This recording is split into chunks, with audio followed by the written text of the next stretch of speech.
The telegram arrived 3 days before Clara Whitmore was supposed to become someone's wife. It didn't come from Ethan Caldwell. It came from his neighbor, a woman named Mrs. Holt, who had apparently watched the whole ugly business from across the fence and decided someone ought to warn the poor girl before she dragged herself and her baby halfway across the country for nothing. He ain't coming, the telegram read. Found himself a local girl. Married her last Tuesday. Thought you should know before you made the trip.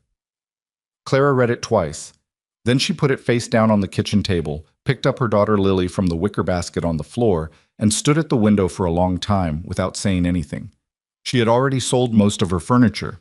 She had already given up her room at Mrs. Patton's boarding house.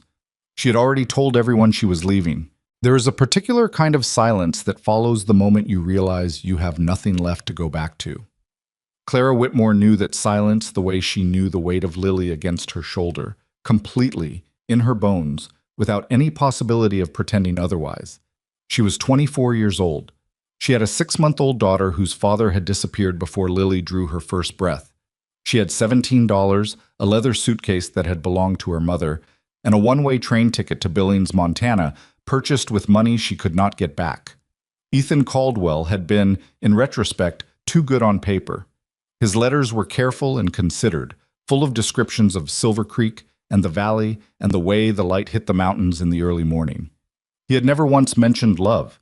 He had spoken of partnership, of practical arrangements, of needing someone capable and steady for the hard work of frontier life. At the time, Clara had found that honesty refreshing. Now she found it chilling, because a man who thought of marriage as a practical arrangement would have no particular trouble rearranging his plans when a more convenient option appeared. She could have stayed in Boston. That was the truth she had to live with. She could have swallowed her pride and asked her aunt for help, could have found another position as a bookkeeper, could have figured something out. The city was hard on women alone with children, but it wasn't impossible. But she had wanted out. That was the part she couldn't explain to anyone without sounding either foolish or desperate. She had wanted out of Boston and out of the life that had quietly collapsed around her, and out of the particular exhaustion of being looked at with pity by people who had known her before everything went wrong. She burned the telegram in the kitchen stove. Then she packed the rest of her things and boarded the train west. The journey took 4 days. Lily was sick for most of it, not seriously, but persistently, with the kind of low-grade misery that makes a baby cry in short, exhausted bursts and makes her mother sleep in 15-minute intervals whenever she wasn't nursing or rocking or walking the narrow train aisle at 3 a.m. while other passengers glared from their berths. Clara ate little. She spent the daylight hours watching the landscape change through the window, the flat gray cities giving way to open farmland, then to something wider and more serious, then to the particular severity of the northern plains. And she tried not to think about what she was going to do when she arrived. She had written to Ethan's neighbor, Mrs. Holt, asking if there was a boarding house or a hotel in Billings where a woman traveling alone might stay for a reasonable price. She had received no reply. Either the letter hadn't arrived in time, or Mrs. Holt's interest in Clara's welfare ended at the telegram.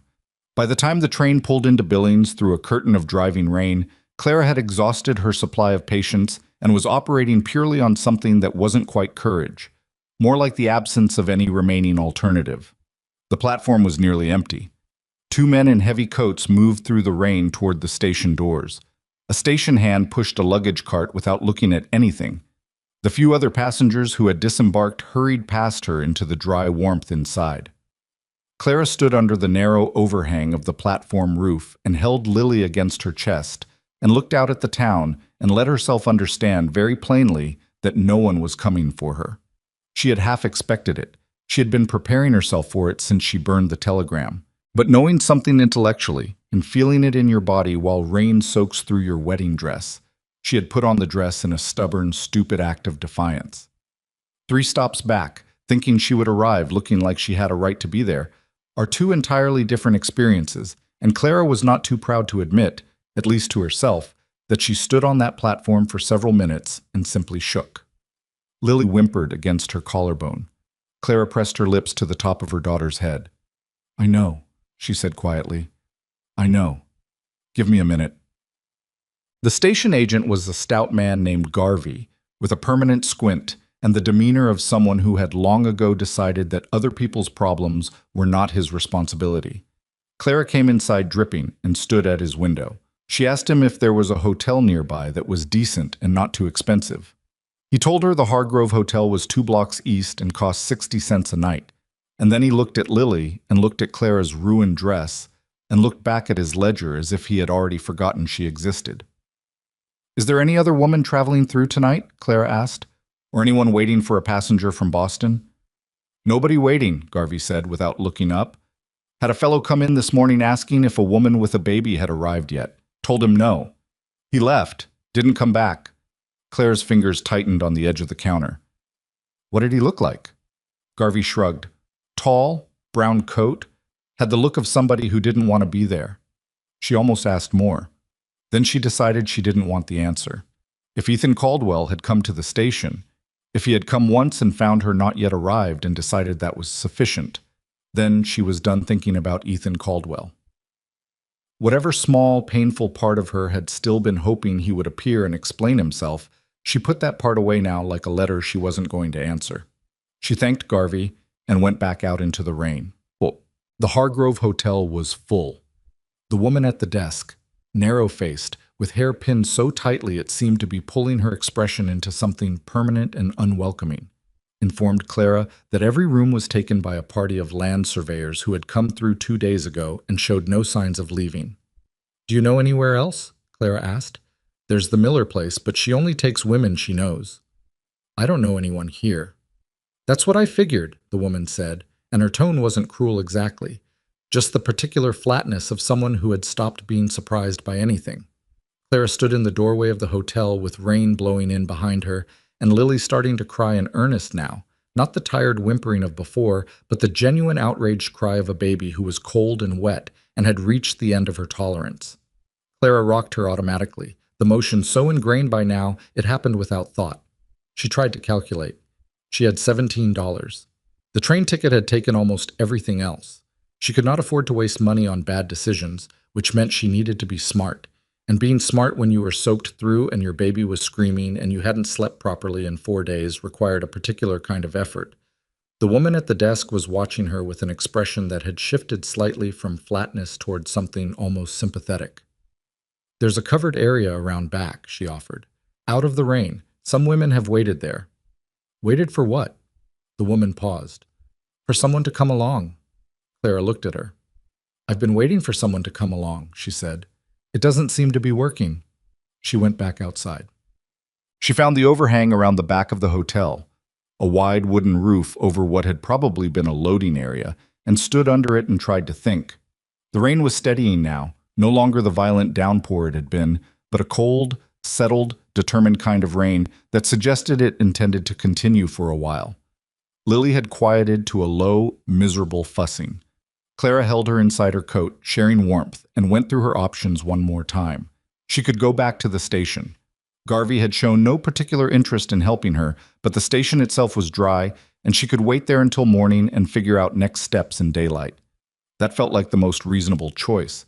She could ask the hotel woman for advice on who in town might have a room to let. Strangers sometimes helped strangers. Not often, but sometimes. She could, and this was the thought she kept pushing away because it required a kind of surrender. She wasn't ready for. She could send a telegram to her aunt in Boston and ask for money for a return ticket. She was working through the specific awfulness of that third option when she heard hoofbeats. Not the busy sound of town traffic. She'd gotten used to that on the platform. But one horse, moving deliberately through the street, slowing as it approached the alley beside the hotel. A man's voice said something low and quiet, the kind of voice that talks to horses the way other men don't bother. Then the horse stopped. Then a man came around the corner into the overhang's dim shelter and stopped when he saw her and looked at her for a moment with an expression she couldn't read in the low light, somewhere between surprise and the particular stillness of someone deciding something. I was broad through the shoulders, wearing a heavy canvas coat that was dark with rain. He had several days of beard and the kind of weathered face that didn't give away much. He looked to be somewhere in his mid-30s, though it was hard to say. He had eyes that were currently fixed on Lily with an attention that might have been unnerving if it hadn't been accompanied by the fact that he was making absolutely no move toward either of them. "Evening," he said. "Evening," Clara said. A pause. rain against the overhang. "You waiting for someone?" he asked. "I was," Clara said. "I've given up on that." He nodded slowly, as if this was a reasonable answer he had heard before. Then he said, "The hotel's full." "I know. There's nothing else in town that'll take a woman alone with a baby. Not tonight." He wasn't saying it to be cruel. He was saying it the way you say a fact you'd rather not be true. "Mrs. Miller down on Cottonwood won't open her door after dark." "I know that too," Clara said, though she hadn't, until now. Another pause. He looked at Lily, who had gone quiet, watching him with the solemn attention of a baby encountering something new. "I've got a ranch about 4 miles out," he said. "Silver Creek. Got a spare room and a cook who'll be up early." He stopped. Then, as if he felt the inadequacy of what he'd offered, he added, "The room locks from the inside." Clara looked at him for a long moment. She was measuring things she had no good instruments for. The reliability of a stranger in a dark alley in a town she didn't know, against the reality of standing in the rain with a sick baby until morning. "What's your name?" she asked. "Wyatt Mercer." "Are you a dangerous man, Mr. Mercer?" Something crossed his face that might have been amusement if it had allowed itself to go further. "Some people think so." "Why?" "Because I don't do what I'm expected to," he said, "and I don't let people take what's mine." Clara considered this. "That doesn't sound dangerous to me," she said. "That sounds like someone with standards." He didn't say anything to that. "I'm Clara Whitmore," she said. "This is my daughter Lily. I arrived on the 4 o'clock train, and the man who was supposed to meet me didn't come. I have $17 and no plan." "That's an honest accounting," Wyatt said. "I found that pretending you have more than you do makes everything worse," Clara said. "I'll take you up on the room. I want to be clear that I'm not looking for charity. I'll work for my stay until I figure out what I'm doing next." Wyatt looked at her. He looked at Lily. He looked at the rain. "All right," he said. "You can ride up front, Sab." The ride to Silver Creek was cold and mostly silent. Clara held Lily inside her coat with one arm and gripped the saddle horn with her other hand and concentrated on staying upright and not shaking so visibly that it became embarrassing. The horse moved steadily through the dark, and Wyatt rode behind her with enough distance that she didn't feel crowded, and she was grateful for that, and also grateful that he didn't seem to feel the need to fill the silence with conversation. She had met too many men who couldn't tolerate quiet, who filled it with opinions or reassurances or questions that were really just ways of making the situation about themselves. Wyatt Mercer rode 4 miles through a cold rain without saying a word, and Clara decided this was the first good sign she'd encountered since Boston. She tried to remember the last time she'd made a genuinely good decision. It had been a while. The pregnancy had been the result of trusting a man who turned out not to be trustworthy. She didn't blame herself for that anymore, or at least she was working on not blaming herself anymore.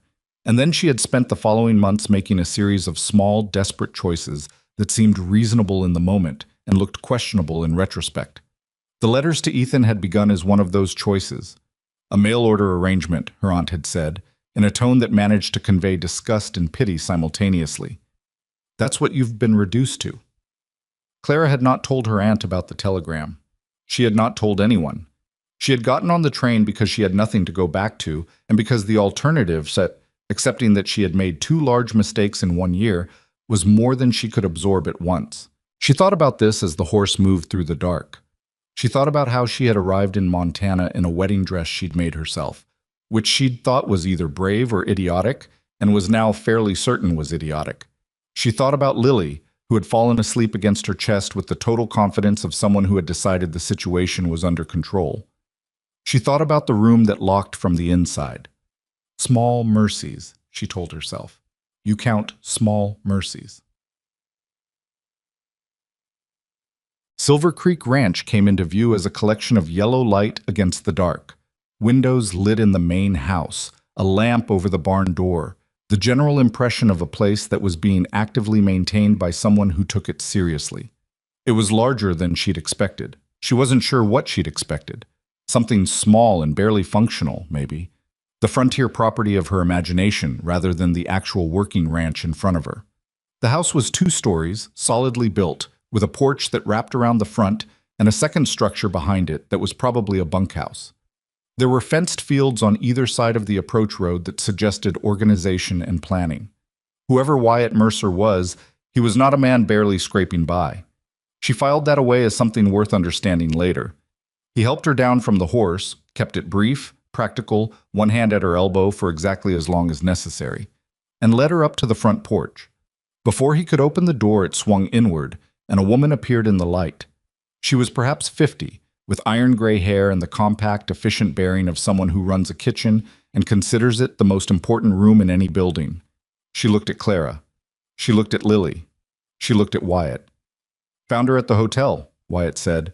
"She needs the spare room." The woman, whose name, as Clara would learn, was Irene Paskey, and who had cooked at Silver Creek for 11 years, looked at Clara for another 3 seconds. Then she stepped back and held the door open. "The baby's cold," she said. "Give her here and I'll warm her up. There's soup on the stove." Clara had been holding herself together by a very thin thread for the last several hours. The instruction to give the baby here and the information that there was soup on the stove were, for reasons she couldn't entirely explain, the thing that frayed that thread most dangerously. She handed Lily over. It was an act of trust she wouldn't have expected herself to perform with a stranger, but Irene took the baby with the automatic competence of someone who had held many babies and was not going to drop this one, and followed her inside. The front room was warm and lit and entirely ordinary and felt, to Clara, like the most significant room she had ever entered. She ate the soup. Irene fed Lily some warm broth with a small spoon, and Lily accepted it with the suspicious cooperation of someone who would prefer to be objected but admitted it was better than being hungry. Wyatt sat across the table and drank coffee and didn't ask her any questions, which she appreciated more than she could say. It was Irene who spoke first, and she did it with the directness of someone who had decided that dancing around things was a waste of time. "You're the bride who came on the train," Irene said. It wasn't a question. "Yes," Clara said. "And he didn't show up." "No." Irene made a sound in her throat that communicated several things simultaneously: contempt for the unnamed man, sympathy for Clara, and a general assessment of male behavior that she had long since stopped being surprised by. "The same thing happened to my sister's friend back in '68. Man promised her everything on paper and had a wife already when she arrived." She paused. "What do you plan to do?" "I haven't gotten that far yet," Clara said honestly. "What can you do?" Clara looked up at her. "I can keep books. I managed accounts for 2 merchants in Boston and balanced the records for a small manufacturing operation the year before things changed. I can cook adequately, though not particularly well. I can sew, I can teach. I have 2 years of a college education, which is 2 more than most people where I come from." She paused. "I can work hard. I know that sounds like something everyone says, but in my case, it happens to be true because I don't have the option of doing anything else." Irene looked at her steadily. "You don't want to go back to Boston?" "No." "Pride?" Irene said, not unkindly. "In part," Clara admitted, "and in part because there's nothing there for me anymore. The version of my life that existed in Boston is gone. I'd rather figure out a new one than go back and try to fit into a shape that doesn't work." Irene absorbed this. She looked at Wyatt. Wyatt was looking at Clara with an expression she still couldn't quite read. He had been quiet for most of this exchange, letting Irene run the conversation, which she suspected was probably his usual arrangement. "We've had some trouble with the books," he said. Not offering her a job, just stating something true. "What kind of trouble?" He picked up his coffee. "The kind where the numbers don't line up and I can't find out why." Clara looked at him. "That's either an accounting error or someone is stealing from you." Wyatt looked back at her. "That's exactly what I suspect," he said. "Us." Irene showed her to the spare room. It was simple: a bed with a clean quilt, a washstand, a small dresser with a mirror, a window that faced the fields. The lock was a solid iron bolt that Clara shot home the moment Irene left. She set Lily down on the bed and unwrapped her from the layers of damp cloth and checked her carefully in the lamplight: color, breathing, the warmth of her forehead. Lily looked back at her with the dark, solemn eyes she'd had since birth and reached up and grabbed Clara's finger. "We're all right," Clara told her. Then she sat down on the edge of the bed and pressed the heels of her hands against her eyes and let herself be, for exactly 90 seconds, completely terrified. It was the deal she had made with herself somewhere around the second day on the train. She would not spend all her time being frightened. She would allow herself some amount of it, a specific, bounded amount, and then she would stop and make the next decision. 90 seconds. Then she lowered her hands and looked at the bolt on the door and the clean quilt on the bed and the lamp burning on the dresser. She still had no plan. But she had a room, and her baby was warm, and there was soup in her stomach, and the man who had brought her here had a problem with his accounting that sounded like something she could actually solve. Small mercies. She pulled Lily close and lay down on top of the quilt without undressing and closed her eyes and was asleep within 3 minutes. She woke before the sun. The habit was one she'd developed in Boston without ever deciding to. Lily woke early and hungry, and that was simply how mornings worked now. She nursed her in the dark and listened to the sounds of the ranch coming to life outside. Boots on the wooden steps of the bunkhouse, the low voices of ranch hands, the distant movement of animals. A working ranch in the early morning had a specific kind of sound, she realized, that was entirely different from a city waking up. Less noise, more purpose. By the time she had cleaned herself up as best she could with the washstand water and changed Lily into dry clothes from her suitcase, she could smell coffee coming up through the floorboards. She unlocked the bolt and went downstairs.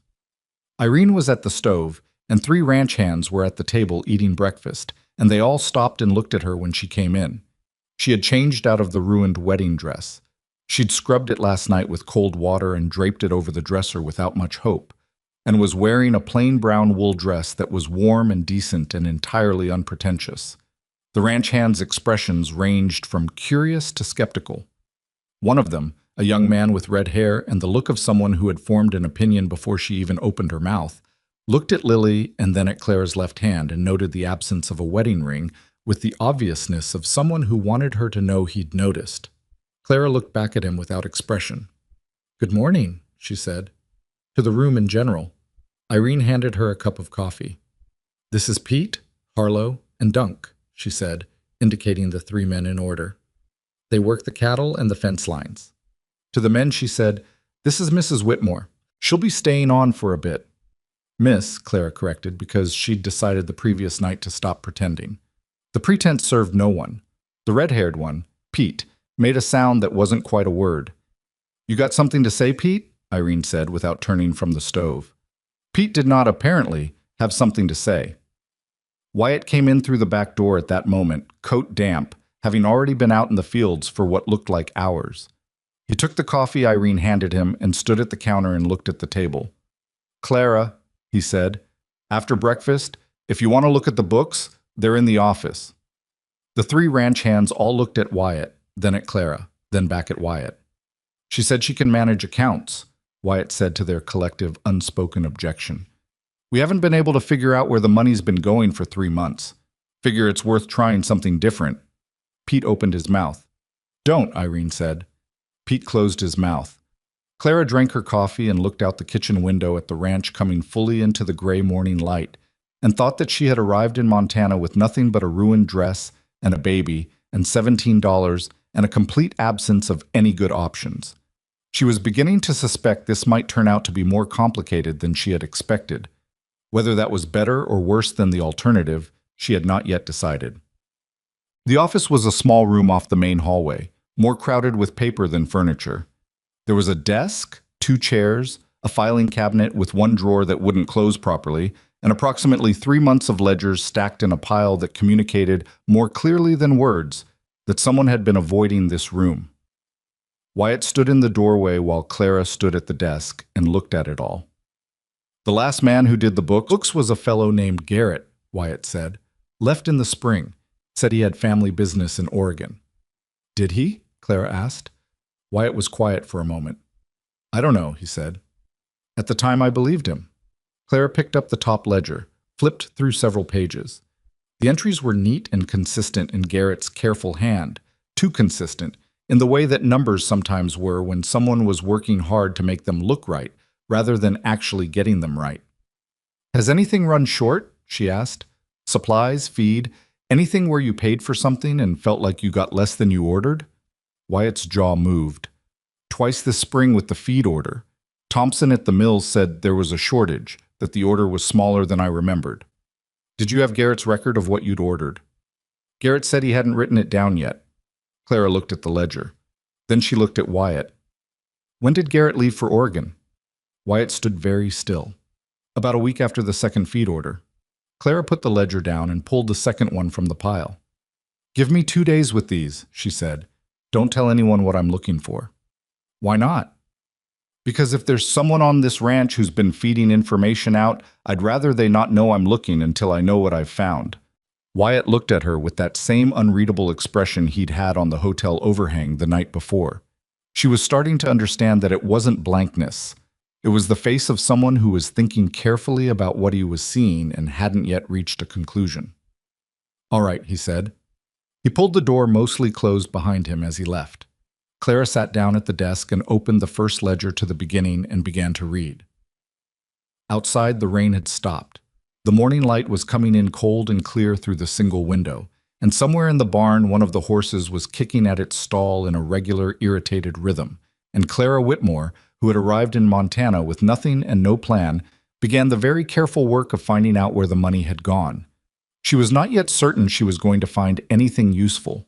She was not yet certain she was safe here, or welcome here, or anything other than a woman who had made a series of questionable decisions and arrived at a stranger's table.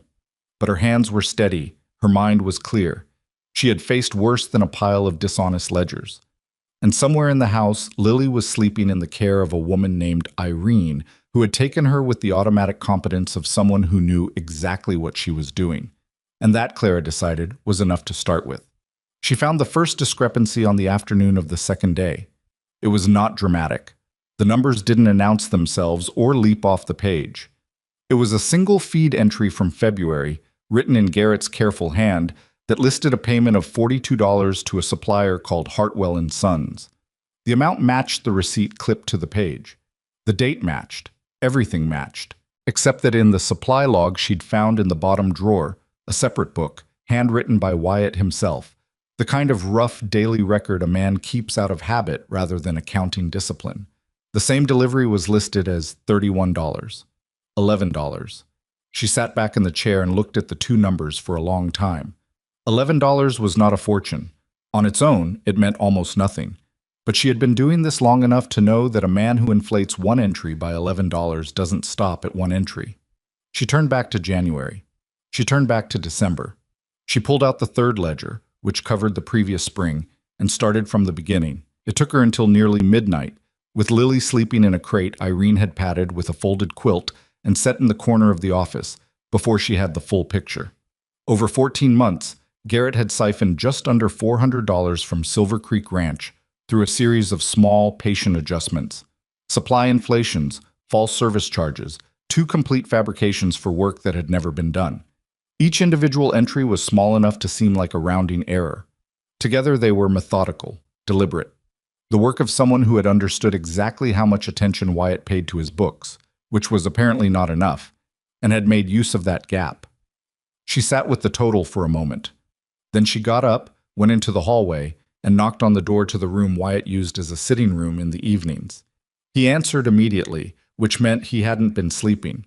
He was still dressed, a book open face down on the chair behind him, and he looked at her expression and didn't say anything.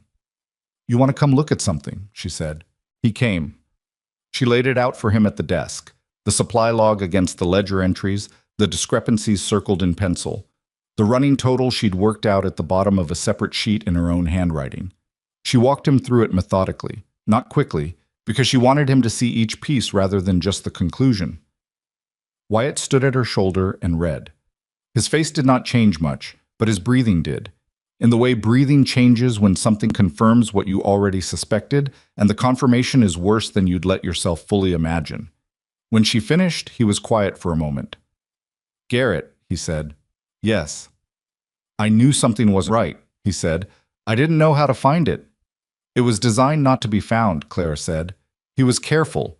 If you'd had someone looking at both the ledger and the supply log side by side from the beginning, he couldn't have done it. But most ranches don't keep the two records separately, and he knew you wouldn't compare them. Wyatt picked up the sheet with her totals, looked at the number at the bottom, put it back down. Almost $400, he said. 387, she said. Over 14 months. He stood there for another moment. Then he said quietly and without any particular drama, I'd like to wring his neck. That's understandable, Clara said, but he's in Oregon, and I don't think that's a productive use of your energy. Something flickered in his expression. Not quite amusement, but adjacent to it. What would you suggest? I'd suggest you let me set up a proper system so it can't happen again, she said. And I'd suggest you think about whether Garrett was working alone or whether someone here gave him information about your habits. Wyatt looked at her. You think one of my men was involved? I think you should consider it, Clara said carefully. You told me the feed orders came up short twice. Thompson at the mill said the orders were smaller than you remembered.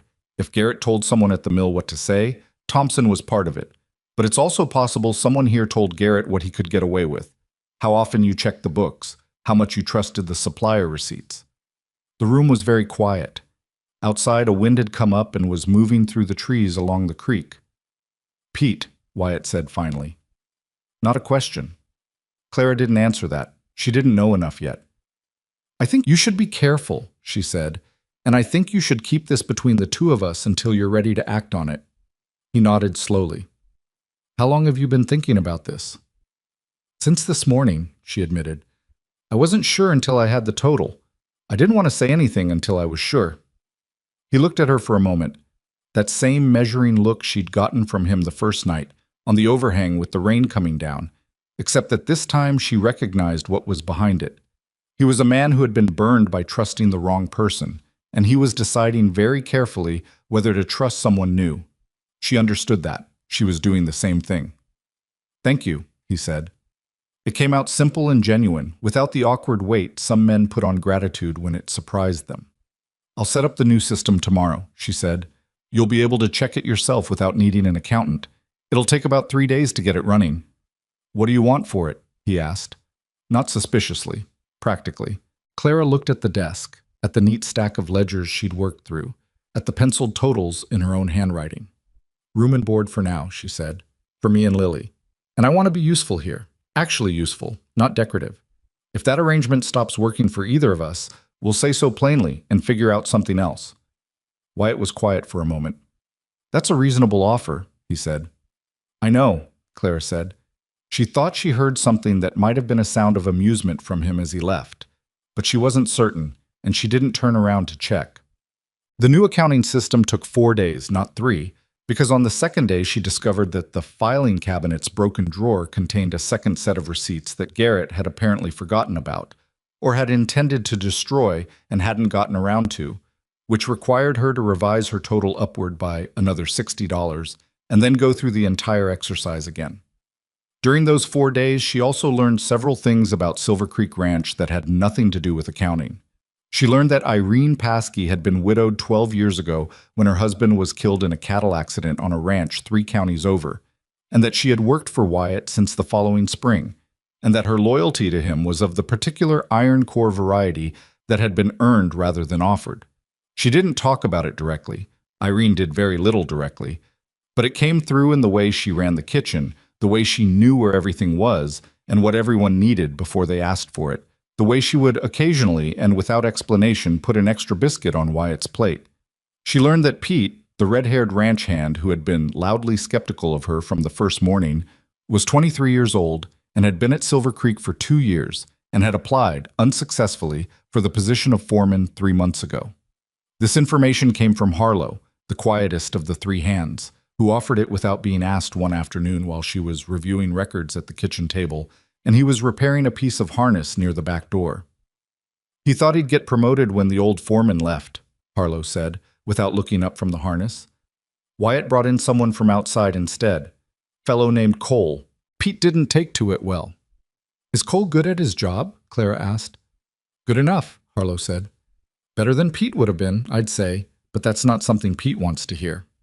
And what does Pete think about me being here? Clara asked. Harlow was quiet for a moment, working a leather lace through a buckle with patient concentration. He thinks you're after something, he said, same as most people who arrive without an invitation. What do you think? She asked. Harlow looked up at her. He had a broad, plain face and the kind of eyes that noticed more than they let on.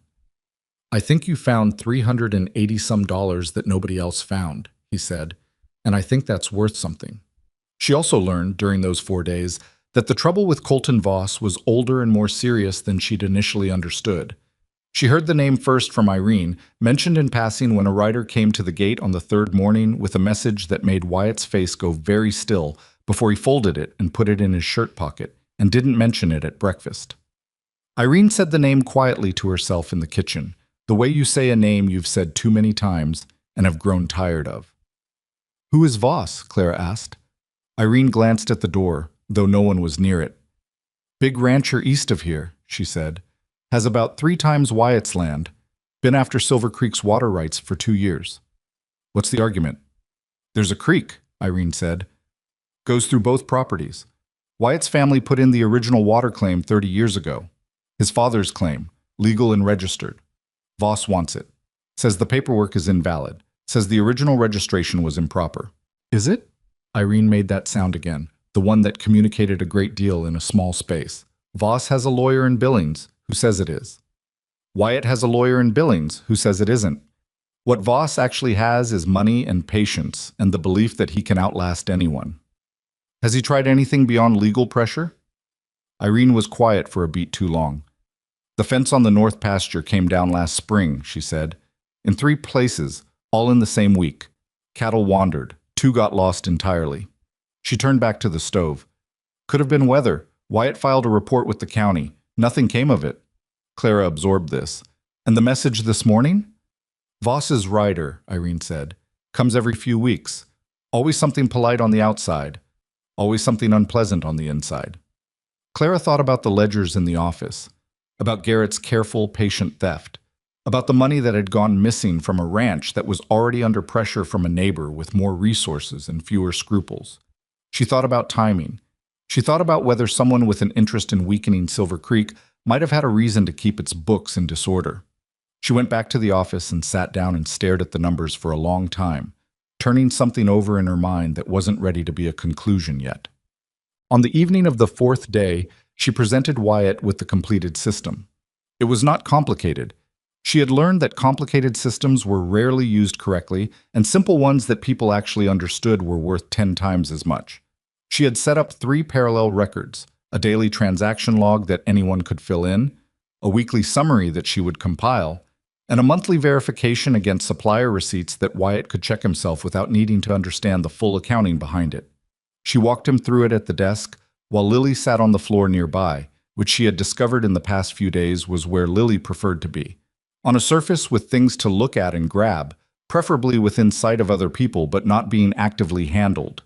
She was a sociable baby in the particular way of children who have spent their short lives in different environments and adapted to each one without fuss. Wyatt listened carefully. He asked 3 questions, all of them specific and practical, and when she answered them, he nodded and didn't ask the same question twice. She appreciated that. "This is clear," he said when she finished. "It should be," she said. "If someone tries to do what Garrett did, it'll show up within a week." "You thought of everything," he said. "I thought of most things," she said. "Something will come up that I didn't think of. That's how it works." He looked at her sideways, in the way she'd noticed he sometimes did when she said something he hadn't expected. She was never quite sure what she said that surprised him. The honesty, maybe. She'd found that men often said they wanted honesty and then were mildly startled when they got it. "Can I ask you something?" he said. "Yes. Why did you come on the train?" He said it carefully, as if he'd been thinking about how to phrase it. "After you got the message that he wasn't coming. You knew he wasn't coming. Why come anyway?" Clara was quiet for a moment. She looked at Lily, who was examining a wooden button she'd found on the floor, with the intense scientific focus of someone conducting important research. "Because I had nothing to go back to," she said. "I'd given up my room and sold the furniture and told everyone I was leaving. Going back meant admitting 2 large failures at once, and I couldn't do that. So I made a different kind of failure instead, and got on the train." "Coming out here wasn't a failure," Wyatt said. "It wasn't a success yet either," she said. "I'll let you know when I've decided what it is." He almost smiled. She was reasonably sure of it. It was the kind of expression that moved through his face quickly and left before it could be confirmed. What changed everything about Pete happened at the end of the first week, and it happened the way most things at Silver Creek seemed to happen, without warning and at an inconvenient time. Clara was at the well in the backyard filling a bucket when she heard Pete and another hand named Sam talking on the other side of the barn wall. She wasn't intending to overhear. She was simply there, and they didn't know it, and their voices carried. "Can't figure out what Mercer's thinking," Pete was saying. "Bringing in some woman who washed up at the train station. We don't know anything about her." "She seems capable enough," Sam said. He sounded like a man trying to be fair despite not being entirely committed to the project. Capable. Pete's voice had the particular sneer of someone who considers capability beside the point. "She showed up in a wedding dress with somebody else's baby and no husband. What does that tell you?" "Her own baby," Sam said. "You know what I mean." Clara set down the bucket very carefully and stood still. She had the choice of walking away or waiting. She waited because she wanted to hear how far this was going to go. "Garrett said she'd be trouble," Pete said. Clara went very still. Sam's voice. "You talked to Garrett?" A pause, long enough to be meaningful. "Ran into him in town before he left. He said if any woman came looking to run the books, she'd find things that didn't add up. Said it wasn't his fault, that Wyatt had told him to run things a certain way." "Wyatt told him to—" "That's what he said." Clara picked up the bucket and walked back to the house. Her hands were steady. Her face was neutral. She had learned a long time ago that the moment you let someone see what they've landed on, you give them power they haven't earned. She found Wyatt mending a fence post near the south field. She waited until she was close enough to speak quietly. "Pete was in contact with Garrett before Garrett left," she said. Wyatt stopped what he was doing. She told him what she'd heard, word for word. She had a good memory for conversation. It had served her well in the accounting work she'd done in Boston, where clients sometimes said things verbally that contradicted what they signed, and she repeated it accurately without editorializing. When she finished, Wyatt drove the fence post into the ground with one deliberate strike of the mallet. "Garrett told Pete I'd told him to run things a certain way," he said. "Yes." "I never told Garrett any such thing." "I know," she said. He stood there for a moment. The wind was moving through the grass and the sky was the heavy white of approaching weather. "Garrett was protecting himself," Wyatt said. "Giving Pete a story in case anyone started asking questions." "Yes, and if Pete believed it, or wanted to believe it, then he'd have a reason to discredit anyone who came looking at the books." "Discredit you specifically." "I'm the person who found the discrepancies," Clara said. "If Pete questions my credibility, questions my motives for being here, questions what I found, then maybe Garrett's story holds up a little longer." Wyatt looked at the fence post. He looked at the south field. He looked at something past the tree line that she couldn't see. "What do you want me to do?" he asked. "Nothing yet," she said. "I want to know if Pete knew about the theft or only knows what Garrett told him afterward. Those are different problems." "How do you tell the difference?" "Carefully," she said, "and without letting Pete know I'm trying." It was Harlow who gave her the next piece, and he did it entirely by accident. She had been at Silver Creek for 12 days when she found him at the barn early one morning, doing something with the saddle that needed a third hand, and she held the piece he needed while he worked the lace through. They had developed an easy, quiet working relationship. Harlow was the kind of man who respected competence without making a production of it, and Clara appreciated his company for the same reason she appreciated Wyatt's. He didn't fill space unnecessarily. "Pete went to town last night," Harlow said, not looking at her, working the lace. "Didn't come back until past midnight." "Does he do that often?" Clara asked. "Not often. Couple times since you arrived." He paused. "Goes to the Criterion mostly. Sometimes sees a man named Calloway." Clara kept her face neutral. "Who is Calloway?" Harlow was quiet long enough that she knew he was deciding something. "Calloway runs errands for Voss," he said. "Not official. Nothing you could write down." She held the piece steady and didn't say anything, and Harlow worked the lace through to the end and tied it off and stood back to check the result. "I could be wrong," he said. "A man can have a drink with someone without it meaning anything." "Yes," Clara agreed. She went back inside and sat with what she had for the rest of the morning. Garrett's patient accounting theft, over 14 months. The feed orders that came up short. The fence that came down in 3 places in 1 week. The polite messages from Voss that were never polite on the inside. Pete, who had wanted a promotion and hadn't gotten one. Pete, who had talked to Garrett. Pete, who was having drinks with a man who ran errands for the neighbor who was trying to take Wyatt's water rights. None of it was proof of anything.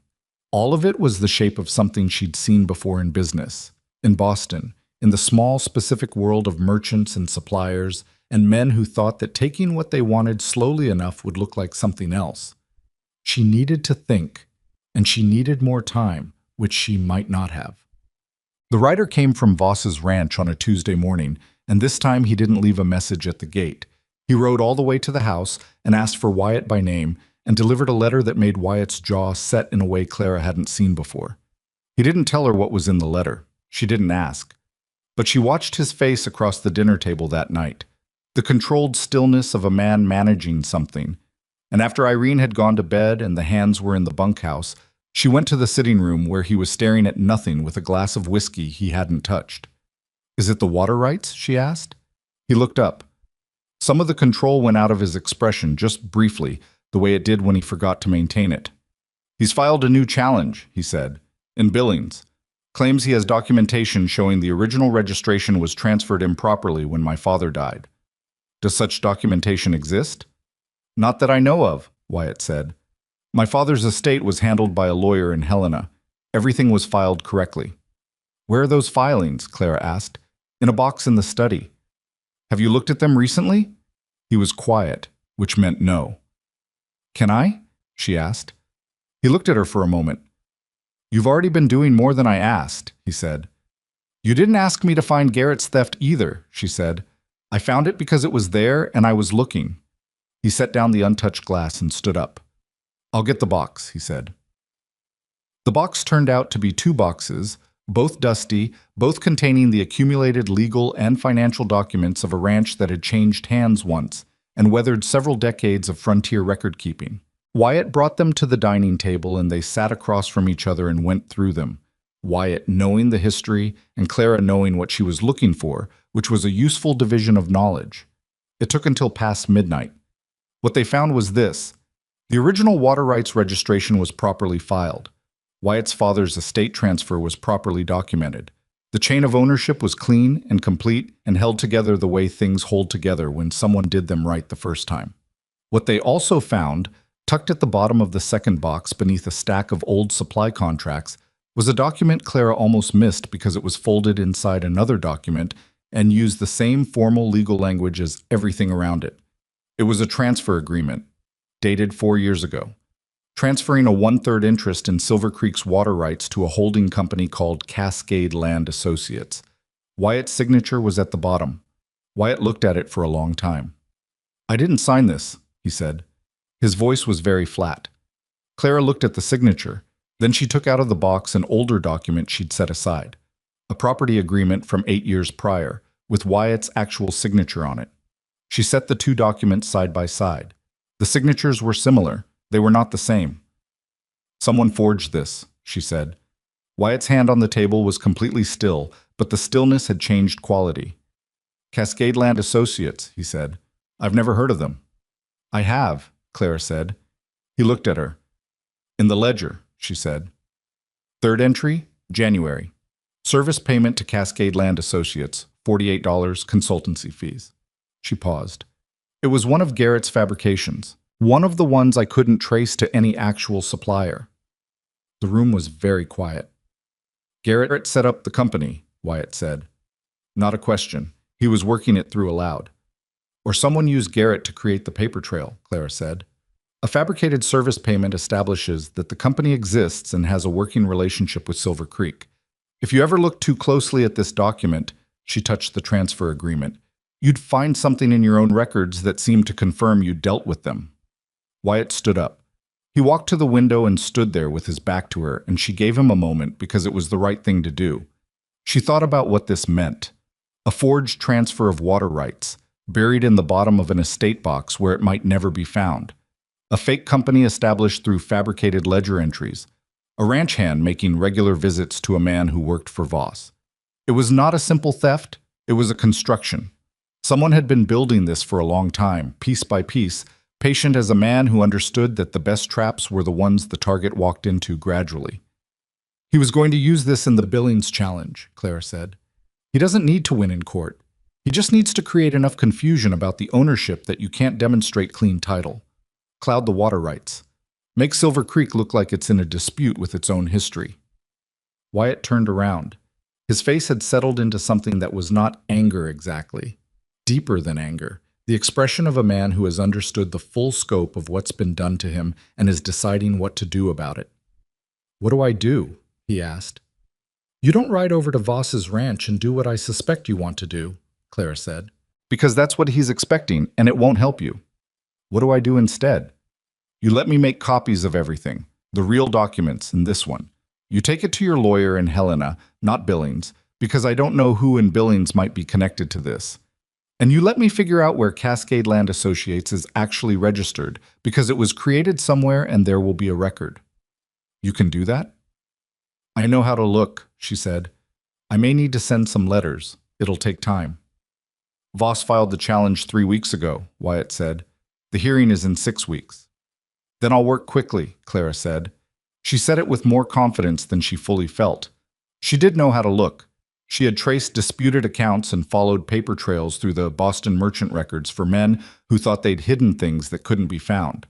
But this was bigger than a merchant dispute, and the people involved had more resources than anyone she'd dealt with before, and she was doing it in a place where she had no established relationships and no reputation to open doors. But she had Wyatt's trust. That was something. And she had the documents. That was more. She started making copies by lamplight while Wyatt went to lock the originals in the iron strongbox. He kept bolted to the wall in the study, and Lily slept in the crate in the corner of the dining room, and the ranch was quiet around them, with the particular deep quiet of a place at the edge of something that hadn't broken yet. Clara wrote in her careful, precise hand, the hand that had balanced books for merchants in Boston, organized the disordered accounts of Silver Creek, and found the ghost of Garrett's theft hiding in plain sight. And she did not let herself think about whether this was too much, or whether she was out of her depth, or whether she had made a terrible mistake coming here. She thought about the numbers, about what they told her and what they didn't, about where the next thread was and how to follow it. She had arrived in Montana with nothing and no plan. She was beginning to understand that what she'd arrived with was more than she'd given herself credit for, and that what was happening at Silver Creek Ranch was exactly the kind of problem that required the precise, patient, unspectacular kind of intelligence that other people consistently underestimated in her. Whether that would be enough, she still didn't know. She kept writing. The letters went out the next morning.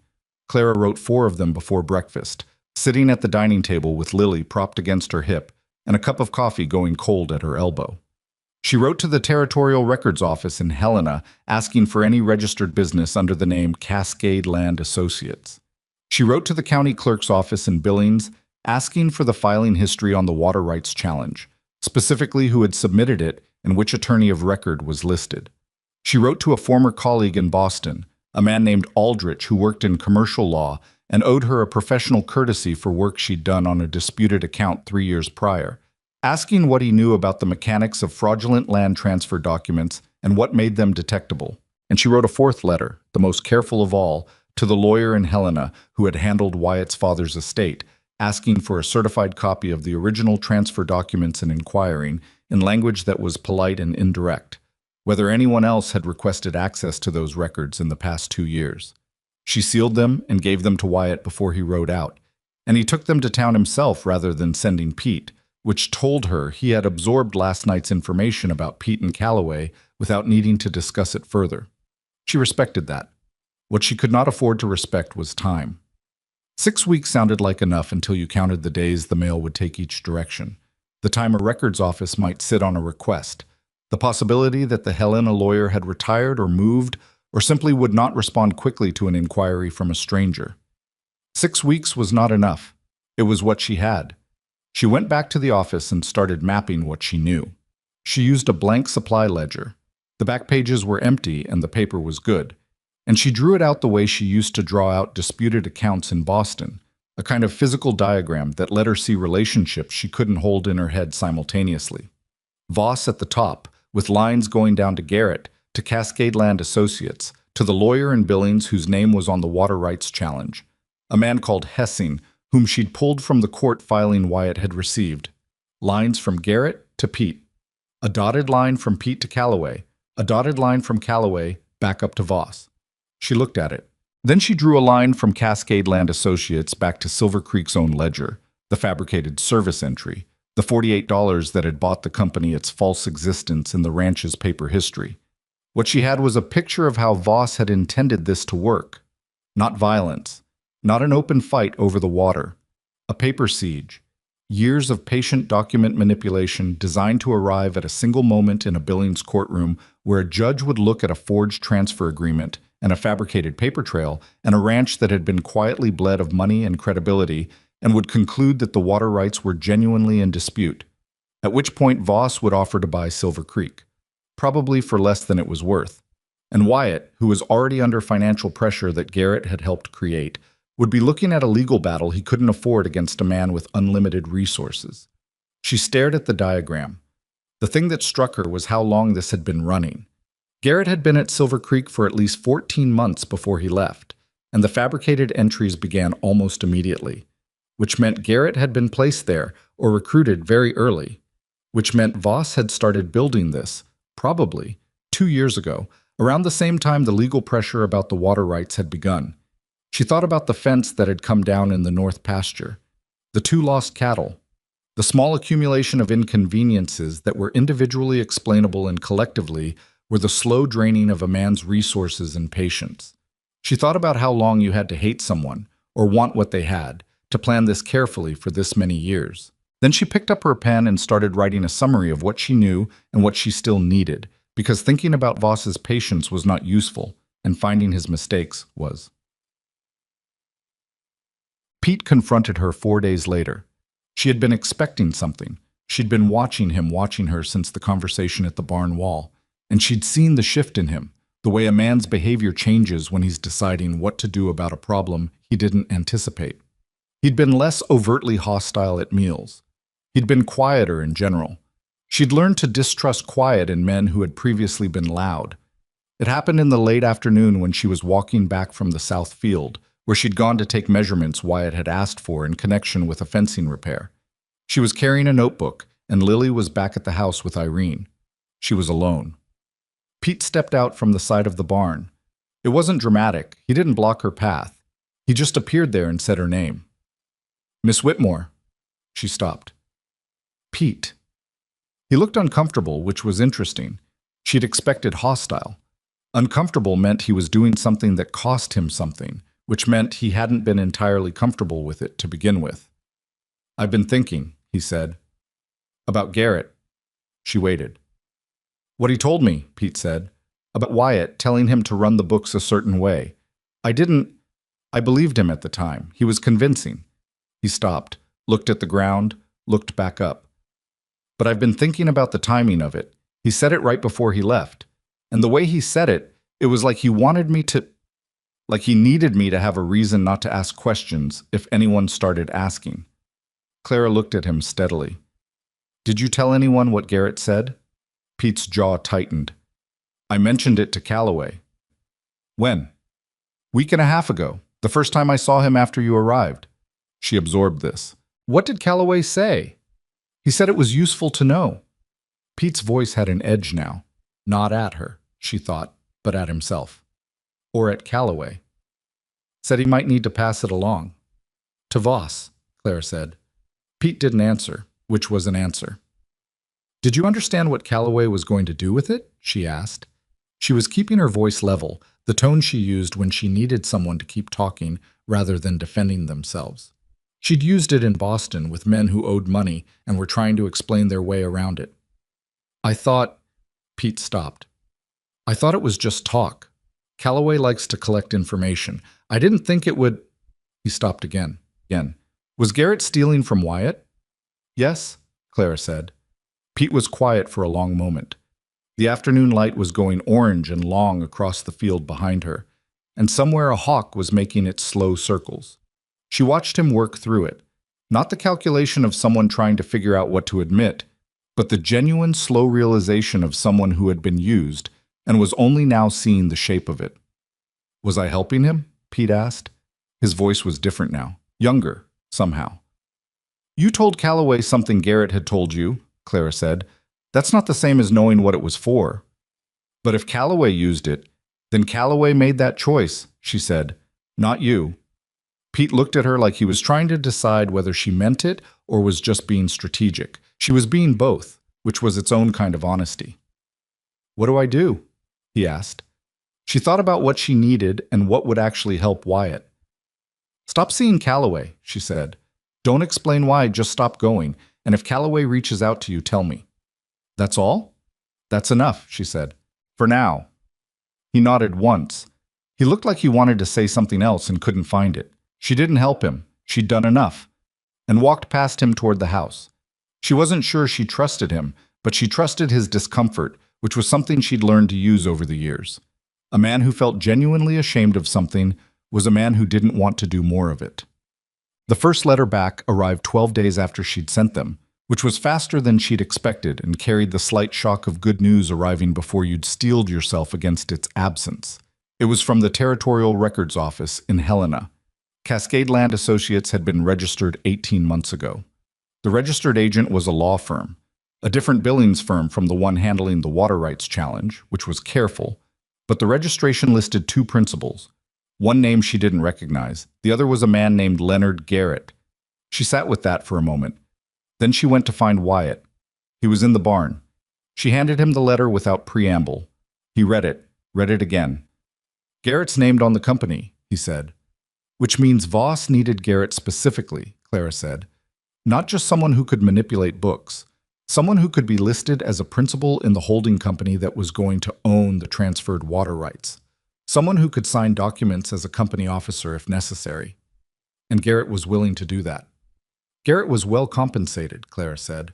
The $400 he took from your books was probably the smallest part of his payment. Wyatt's expression did something complicated. He set down the letter. He picked up a piece of harness he'd been working on before she arrived and turned it in his hands without looking at it. He sat at my table, Wyatt said, for 14 months. Ate Irene's cooking. I paid him fair wages. Yes, Clara said. She didn't add anything to that. There was nothing useful to add. What does this give us? It gives us a documented connection between Garrett and the company that appears on the forged transfer, she said.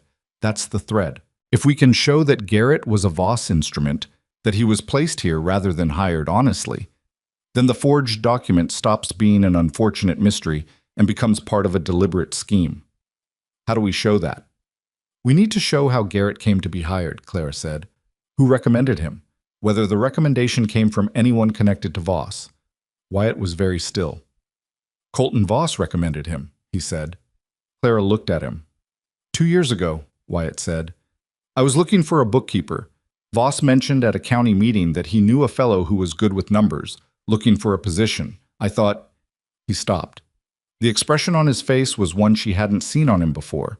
A brief open nakedness, the look of a man seeing his own credulity from the outside. I thought he was being neighborly. He was being very careful, Clara said. He put Garrett here himself, Wyatt said. And then Garrett did exactly what he'd been sent to do, she said. And when the time was right, he left, clean, with a story for Pete to spread around in case anyone started looking. She paused. Voss has been doing this for 2 years, Wyatt. Probably longer. This isn't something he put together quickly. Wyatt put down the harness. He looked at the barn wall with the expression of a man deciding something. I want to go talk to him, he said. Not asking, stating. I know, Clara said. Tell me why I shouldn't. Because you'll go there angry, she said, and he'll be calm. Because he's been planning this for 2 years and knows exactly what he wants to say to you. And because the moment you go there angry, you've shown him that you know what he's been doing, and he'll move the rest of the plan faster before you can stop it. Wyatt was quiet. 6 weeks is still 4 weeks away, Clara said. I need those 4 weeks. Every day you give me is another letter answered, another piece of documentation we have that he doesn't know we have. He looked at her. You're asking me to do nothing. I'm asking you to do the harder thing, she said, which is to let me work. He turned and walked out of the barn. He didn't slam anything, didn't raise his voice. He just needed to walk. And she let him. She understood that too. The particular helplessness of a man whose instinct was to act and who was being asked to be patient. She'd spent most of her adult life being asked to be patient, to wait for the right time, the right circumstances, the right moment when her careful work would finally be allowed to matter. She had not always managed it with grace. The second letter arrived 3 days later. It was from Aldrich in Boston. He wrote with the dry precision she remembered, 4 pages of close handwriting on legal stationery, covering the mechanics of fraudulent land transfer documents, how they were typically constructed, what made them detectable, and 3 specific cases from the northeastern states where such documents had been successfully challenged in court. What Aldrich wrote, buried in the 3rd page, was the piece she needed. The most successful challenges to forged land documents, he wrote, relied not on proving the document itself was a forgery, which required handwriting expertise and the cooperation of courts that often resisted overturning their own prior records, but on establishing that the underlying transaction was impossible. If you could demonstrate that the parties to the transaction had no legitimate relationship, no prior dealing, no logical reason to enter into the agreement shown, and that the only evidence of any relationship was itself fabricated, then the document lost its plausibility regardless of whether a handwriting expert could prove the signature was false. Clara read that sentence 3 times. Cascade Land Associates had been registered 18 months ago. The forged transfer agreement was dated 4 years ago, more than 2 years before the company existed. She sat at the desk and looked at what she'd just understood. The document purporting to transfer water rights to Cascade Land Associates was dated 4 years ago.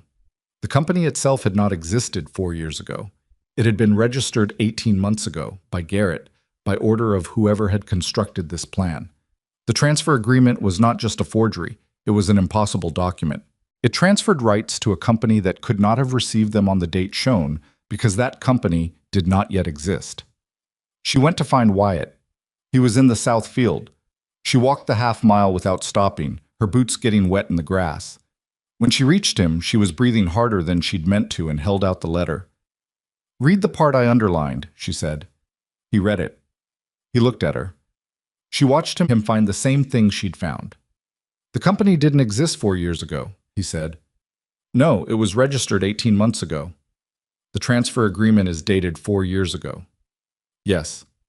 He looked at the letter, he looked at the field, he looked at her. "That's it," he said. It came out quieter than she expected. "That's the whole thing." "It's the central flaw," she said. "But we need to document it properly. We need the Helena registration date certified. We need a legal opinion on what it means for the validity of the transfer. And we need a lawyer in Helena who can present this to the court before the Billings hearing." "My lawyer there." "Yes," she said. "We need to send him everything and get him working on this immediately. Today." Wyatt was already moving toward the horse tied at the fence. "I'll go to town and send a wire," he said, faster than a letter. "Send the wire," she said, "but also send copies of the registration record, the transfer document, and Aldrich's letter by mail today. Don't send them together. Use different envelopes, different addresses at the lawyer's office. I want there to be multiple copies reaching him." Wyatt looked at her over the horse's back. "Why different addresses?" "Because I don't know who's watching the mail in Billings," she said, "and I don't want one intercepted package to be the end of this." He didn't question her logic. He was learning, she thought, not to question her instincts about information and paper. He got on the horse. "Clara," he said. She looked up. You're... He stopped, started again. "You're very good at this." It was not, she thought, the most romantic thing anyone had ever said to her, but it was possibly the most valuable thing, because it was delivered as a plain fact by a man who did not say things he didn't mean. "I know," she said. "Go send the wire." He went. The trouble came from a direction she hadn't been watching closely enough, which was her own fault, and she knew it the moment it happened. She had been focused on the documents, on the letters, on the legal architecture of what Voss had built, and how to dismantle it. She had not been paying enough attention to the physical ranch, to what was happening outside the office window while she worked inside it. The cattle went missing on a Wednesday night. 23 head from the north pasture, the fence cut in 2 places. Not the 3-place collapse of last spring that could be attributed to weather, but a deliberate two-cut job that pushed the herd through a specific gap toward the creek border. Harlow found it at first light and came to the house before the rest of the hands were up. Wyatt's face when Harlow told him was the face she'd seen once before, in the barn, when she'd told him about Garrett's total, that controlled stillness that preceded something more dangerous. He got dressed and went out, and she heard horses leaving at a pace that suggested urgency. She got Lily up and fed and dressed and went to the kitchen, where Irene was standing at the window with her coffee. "How bad?" Clara asked. 23 head, Irene said. "Some might come back on their own, some won't." "The fence was cut," Clara said. "Harlow said so." "This is Voss," Clara said, "or someone working for him." "It always is," Irene said. There was a weariness in her voice that was not resignation, more like the exhaustion of someone who had been watching a wrong thing happen for a long time and had not stopped believing it was wrong. Clara sat down at the kitchen table. She had letters coming. She had a lawyer in Helena who had now received Wyatt's wire and would be working on the registration date issue. She had documentation that was building toward something solid. But all of that was weeks away, and right now 23 cattle were gone, and Wyatt was riding out toward the creek border with his jaw set in a way that frightened her. "Irene," she said, "is there anyone in town, anyone on the county commission or the sheriff's office, who Wyatt actually trusts?" Irene thought about it. "Sheriff Blaine is an honest man," she said slowly. "Not brave, but honest. He doesn't take money from Voss, best I know. He doesn't like confrontation." "What about the county commissioner?" "Ferris is in Voss's pocket," Irene said flatly. "Has been for years." "Is there anyone else? Anyone with legal standing who isn't connected to Voss?" Irene looked at her. "What are you thinking?" "I'm thinking Wyatt is going to reach the creek border and see Voss's men on the other side with his cattle," Clara said. "And I'm thinking what happens after that depends entirely on whether there's a third party present." Irene was quiet for a moment. Then she said, "Judge Carver in Billings. He's not part of any of this. He's done legitimate work for half the ranches in the county, including this one, years ago. He's old now and doesn't take much work, but he's trusted." "Does Wyatt know him?" "His father did," Irene said. "Wyatt's met him." Clara stood up. "Can you write to him? From you, not from Wyatt. I don't want this to look like a legal maneuver. I want it to look like what it is, which is someone asking a respected man to be aware of a situation that might come to a head." Irene looked at her with the expression she'd used on Clara's first morning, assessing, measuring. "You're very young to think the way you think," she said. "I've had to," Clara said. Irene picked up her coffee. "I'll write to Carver today," she said. "What?" "Wyatt came back at midday with 11 of the 23 cattle. He'd found them at the creek, as Clara had expected. Voss's hands had been on the other side. 3 of them," Wyatt said, standing well back from the property line, doing nothing actionable, just watching. 2 of the missing cattle had wandered deeper into the territory between properties and would need to be tracked. 10 were gone, probably moved off in the night. He told her this in the kitchen, standing at the sink with his coat still on, drinking water like a man who had been riding harder than he'd intended. "You didn't do anything," she said. It wasn't a question. He was standing in her kitchen rather than in a Billings jail. "I wanted to," he said. "I know." 3 of his men, Wyatt said, standing there with their arms crossed, looking at me like they were waiting for something. "They were waiting for something," Clara said. "They were hoping you'd cross the line." He set down the cup. "How long does this go on?" "Until the hearing," she said. "After the hearing, it stops, one way or another." He turned and looked at her directly. "What happens at the hearing if we're not ready?" "We'll be ready," she said. "That's not an answer." "No," she said. "It's not. But it's what I've got." He held her gaze for a moment, not challenging her, looking for something. She wasn't sure what he found. "The cattle," he said. "The 10 that are gone. That's money I don't have to spare." "I know." "Voss knows that too," Wyatt said. "He knows how to add pressure without crossing a line that would get him in trouble. He's been doing it for 2 years. "He's also been assuming that you'd face this alone," Clara said. "That you'd have no documentation, no legal argument, nothing but an angry rancher who can't prove anything." Wyatt was quiet. "He doesn't know what we found," she said. "He doesn't know about Aldrich's letter or the Helena registration date. He doesn't know what we sent to Helena or why. He's still running his plan, and his plan assumed you'd have nothing. Do we have enough? She considered being reassuring. She decided against it. Not yet, she said. We have enough to build from. We need the certified registration date from Helena, and we need the lawyer there to confirm the legal argument holds. When that arrives, we have enough. When does it arrive? 2, maybe 3 weeks, she said. That's 3 weeks of Voss doing what he did last night, Wyatt said. Yes, she said, but at the end of those 3 weeks, we have something that ends this. Not slows it down, ends it. He was quiet for a long moment. The kitchen had the afternoon sounds of a working ranch around it. Irene in the garden, the distant work of the hands, a horse being walked past the window. All right, Wyatt said. He said it with the deliberateness of someone making a decision they're going to commit to. 3 weeks. Maybe 2, she said. I'll follow up on the wire. He nodded. He started to go, then stopped in the doorway. He didn't turn around. You should know, he said, that when this is over, I'm going to have to figure out what to do about you. She blinked. What does that mean? Now he turned, and his expression was the closest thing to unguarded she'd seen on him. You came here for a temporary arrangement, he said. Room and board until you figured out your next move. That's what you said. Yes. I don't think that's what this is anymore, he said. And I think you probably know that. I'm just saying it plainly so you don't think I haven't noticed. He left before she could answer. She stood in the kitchen for a moment, listening to his boots on the porch, and then looked down at her hands on the table. The hands that had been writing letters and copying documents and tracing the shape of a conspiracy through other people's records, and felt something shift in her chest that was not about Voss or the water rights or the forged transfer agreement at all. She picked up her pen. She had 3 weeks, maybe 2. She had documents to organize, letters to follow up on, and a legal argument to help build for a lawyer she'd never met in a city she'd only passed through on a train. The feeling in her chest could wait. She had work to do. The certified document from Helena arrived on a Thursday, 11 days after Wyatt had sent the wire.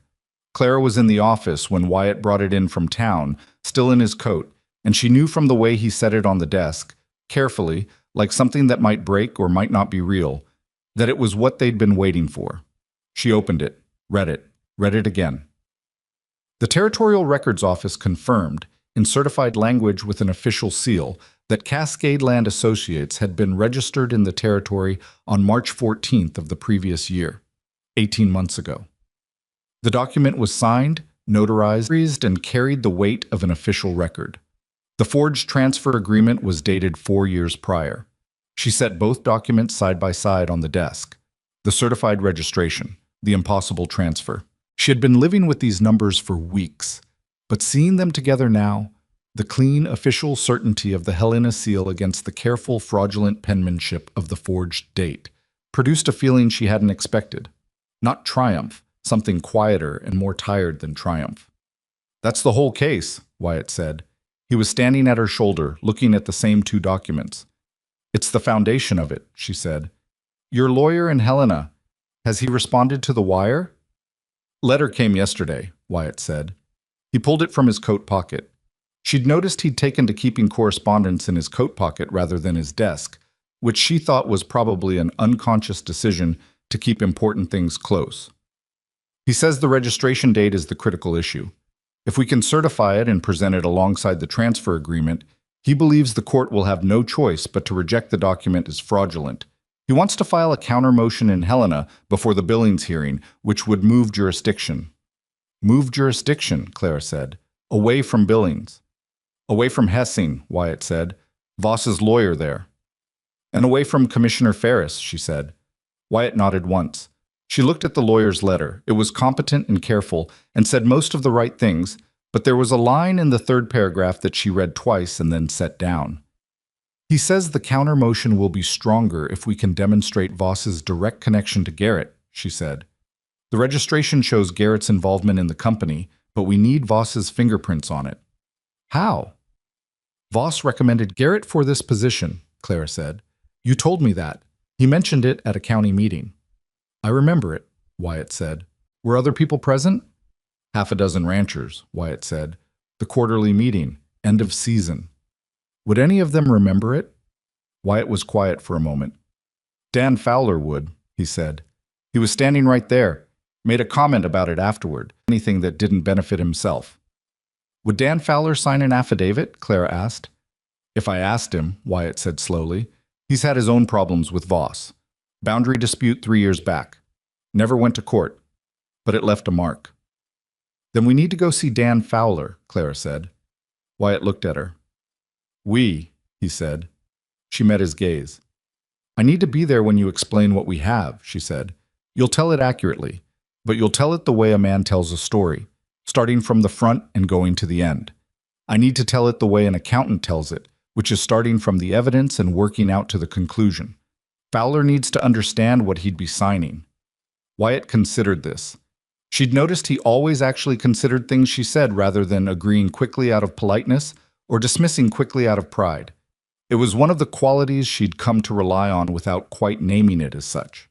All right, he said. Tomorrow morning, if the weather holds. It held. They rode out before 8, with Lily left in Irene's care and a copy of the relevant documents in the saddlebag. The Fowler Ranch was 7 miles northeast, smaller than Silver Creek, but well kept in the particular way of a man who cared more about doing things right than about how they looked from the road. Dan Fowler was a wide man in his 60s with white hair and the permanent squint of someone who had spent 40 years looking at distances. He met them at the gate with the wariness of a man who'd learned not to assume that visitors meant good news. He looked at Clara with the question all men looked at her with, which was the silent version of who is this and why is she here? Wyatt said, This is Clara Whitmore. She manages my books, and she found something I need you to hear. Fowler looked at Wyatt. He looked at Clara. Come inside, he said. They sat at his kitchen table, which was scarred and honest, and Clara laid out the documents in the order that told the story most clearly. She didn't start with Voss. She started with the numbers, with Garrett's ledger manipulations, because a man who owned a ranch understood the ledger better than he understood the law, and she wanted him in the story before she asked him to be part of it. Fowler listened without interrupting, which she appreciated. Some men couldn't do that. They felt the need to demonstrate comprehension by speaking into the gaps, which usually meant they understood less by the end than if they'd stayed quiet. When she reached the registration date, the certified Helena document against the 4-year-old forged transfer, Fowler leaned forward and read both dates himself, slowly, his lips moving slightly. The company didn't exist, he said. Not for another 2.5 years after the date on that document, Clara said. Fowler sat back. He looked at Wyatt. He put Garrett here himself, he said. 2 years ago, Wyatt said, county quarterly meeting. You were standing there. Fowler was quiet for a long moment. He was looking at the table in the way men looked at things when they were seeing something other than what was in front of them. I remember it, he said. I remember thinking it was unlike Voss to do someone a favor for nothing. It wasn't for nothing, Wyatt said. No. Fowler looked at the documents again. What do you need from me? An affidavit, Clara said, stating that you were present when Voss recommended Garrett for the bookkeeping position at Silver Creek, the date and location, what was said, and who else was present. We need it notarized and delivered to Wyatt's lawyer in Helena within the week. The week, Fowler said.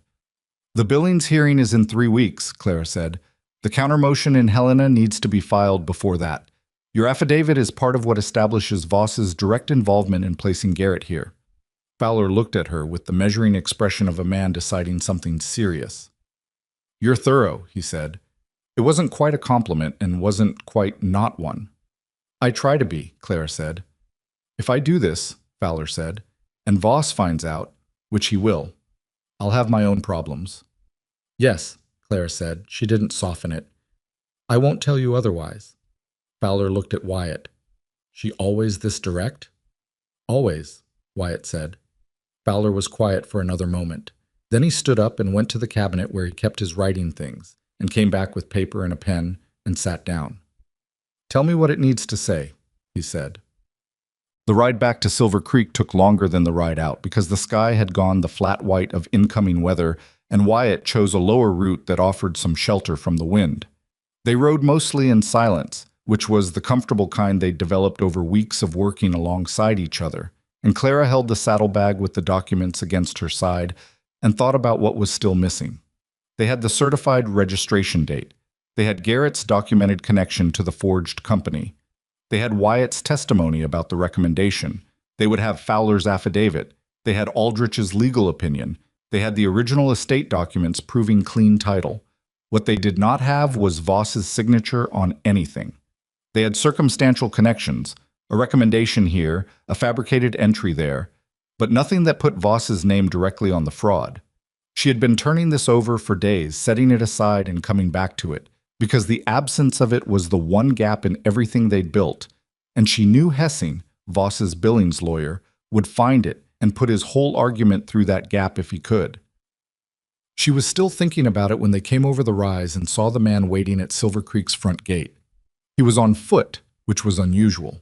His horse was tied to the post, and he was standing beside it with the particular patience of someone who had been there for a while and expected to be there longer.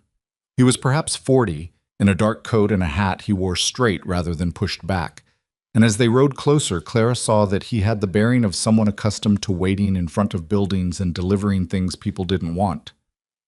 Wyatt pulled up. "Can I help you?" The man looked at both of them. His gaze moved to Clara and held there for a moment before returning to Wyatt. "Message for a Miss Whitmore," he said, "from Mr. Colton Voss." Clara felt the back of her neck go still the way it did when something unexpected required immediate, careful thinking. She kept her face neutral. "I'm Clara Whitmore," she said. He reached into his coat and handed her a folded envelope. He did it like a man who was performing a function and had no personal investment in its outcome, which probably meant he didn't know what was inside. She took it. She didn't open it immediately because she didn't want to read it in front of a man she didn't know. "Is there a reply expected?" she asked. "Mr. Voss said he'd appreciate one by end of week," the man said. Then he untied his horse, mounted, and rode east. Wyatt watched him go. Then he looked at Clara. She could see him working to keep his face in the same controlled stillness he'd been using all month. "He knows your name," Wyatt said. "Yes," she said. She opened the envelope. The letter was short, half a page, in a precise, educated hand that communicated, probably intentionally, that the writer was someone accustomed to correspondence and not troubled by it. It addressed her by name, without the miss, a small discourtesy that was either careless or deliberate. She assumed deliberate. It said, "I am aware of the work you have been doing on behalf of Mr. Mercer, and I believe there may be a productive conversation to be had between us before matters progress further. I am a reasonable man, and reasonable arrangements can generally be found. I would suggest we meet at the Criterion Hotel in Billings, at your earliest convenience, at which time I can outline what I have in mind. I trust you understand that certain current circumstances could be resolved to everyone's benefit with appropriate discussion." She read it twice. Then she handed it to Wyatt. He read it without expression. When he finished, his jaw was set in the way it got when he was managing something that wanted to come out differently. "He's trying to buy you," Wyatt said. "He's trying to find out what I know," Clara said.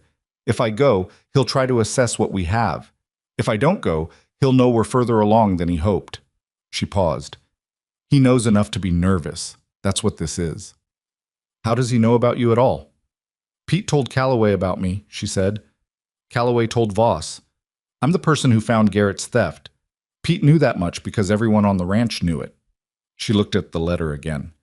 "He doesn't know what else I've found. He's guessing." "You're not going to meet with him," Wyatt said. "No," she said. "But I'm going to write back." He looked at her. "Why?"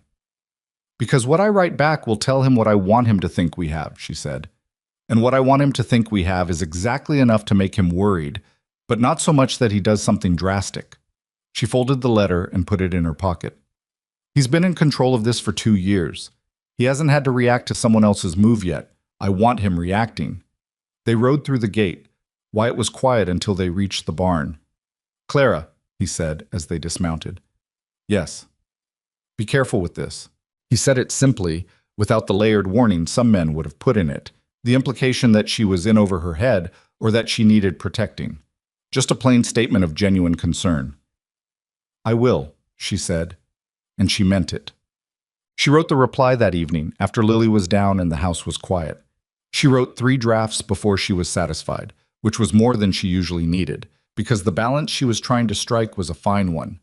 She needed to communicate enough knowledge to rattle him without revealing the specific documents she had.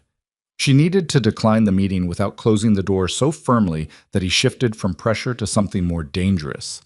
She needed to sound confident without sounding like someone who held all the cards, because a man who believed the game was already lost didn't meet you in a hotel in Billings. He removed you from the situation by other means. The letter she settled on was a page and a half. It acknowledged his message politely. It noted that she was aware of the nature of his legal challenge and had been assisting Mr. Mercer in preparing his response, which included documentation she believed the court in Helena would find relevant to the question of the transfer agreement's validity. It said she was not in a position to meet privately with a party adverse to her employer's interests, as this would be a conflict she was not prepared to entertain. It said she trusted he would understand that professional obligations sometimes superseded personal convenience. It wished him well in the coming legal proceedings. It did not mention Cascade Land Associates by name. It did not mention Garrett. It did not mention the registration date. But the phrase court in Helena would tell him that they had moved jurisdiction. The phrase the transfer agreement's validity would tell him they had found the forgery. And the phrase documentation she believed the court would find relevant would tell him they had something specific, without telling him what. She sealed it and left it on the hall table for Wyatt to post in the morning. Then she sat for a while in the quiet and thought about Colton Voss reading it and what he would do. What he did was send a man to the north fence 2 nights later. Harlow found evidence of it at first light: boot prints in the soft ground near the fence line, a section of wire that had been tested rather than cut, marks in the dirt suggesting someone had stood for a while and looked at the field and then left without doing anything, like someone taking measure. He reported it to Wyatt, who told Clara, who absorbed it and said nothing for a moment. "He's looking for leverage," she said. "Something to use before the Helena filing." "What kind of leverage?" Wyatt asked. "I don't know yet," she said. "Which is the problem." She thought about it through the morning, about what Voss could use, about what she hadn't thought of. She was good at finding what was there, at reading the numbers and following the threads. But she was aware, with the particular humility of someone who had been surprised before, that she could miss things. That someone who had planned this for 2 years had probably thought of exits and contingencies she hadn't. The answer came, as answers sometimes did, not from thinking harder, but from stopping. She was nursing Lily after lunch, sitting in the chair by the window in her room, half watching the field through the glass, when it arrived fully formed in the way that things sometimes do when your brain has been working on them without your permission. The estate documents. Wyatt's father's estate transfer. The documents that proved clean title. They were in the strongbox in the study. She had copies, but the originals were there, and she had not thought carefully enough about the originals. She put Lily down and went to find Wyatt. "Wyatt, the estate documents in the strongbox," she said, finding him in the barn. "When did you last check them?" He turned from what he was doing. "When we went through them together, the night we found the forged transfer." "Have you opened the strongbox since?" A pause. "No." "Open it now," she said. He heard something in her voice. She could tell from the way he stopped what he was doing completely and came with her without asking more questions. They went to the study. He unlocked the strongbox with the key he kept on his person. The estate documents were there. The original water rights registration was there. Her copies of everything were there. The forged transfer agreement was not. Wyatt stared at the inside of the strongbox for a moment. He closed it, opened it again. The result was the same. "How?" he said. It came out almost without sound. Clara was already thinking. "The strongbox key," she said. "Is there another?" "There was a spare," he said, slowly. "My father's spare.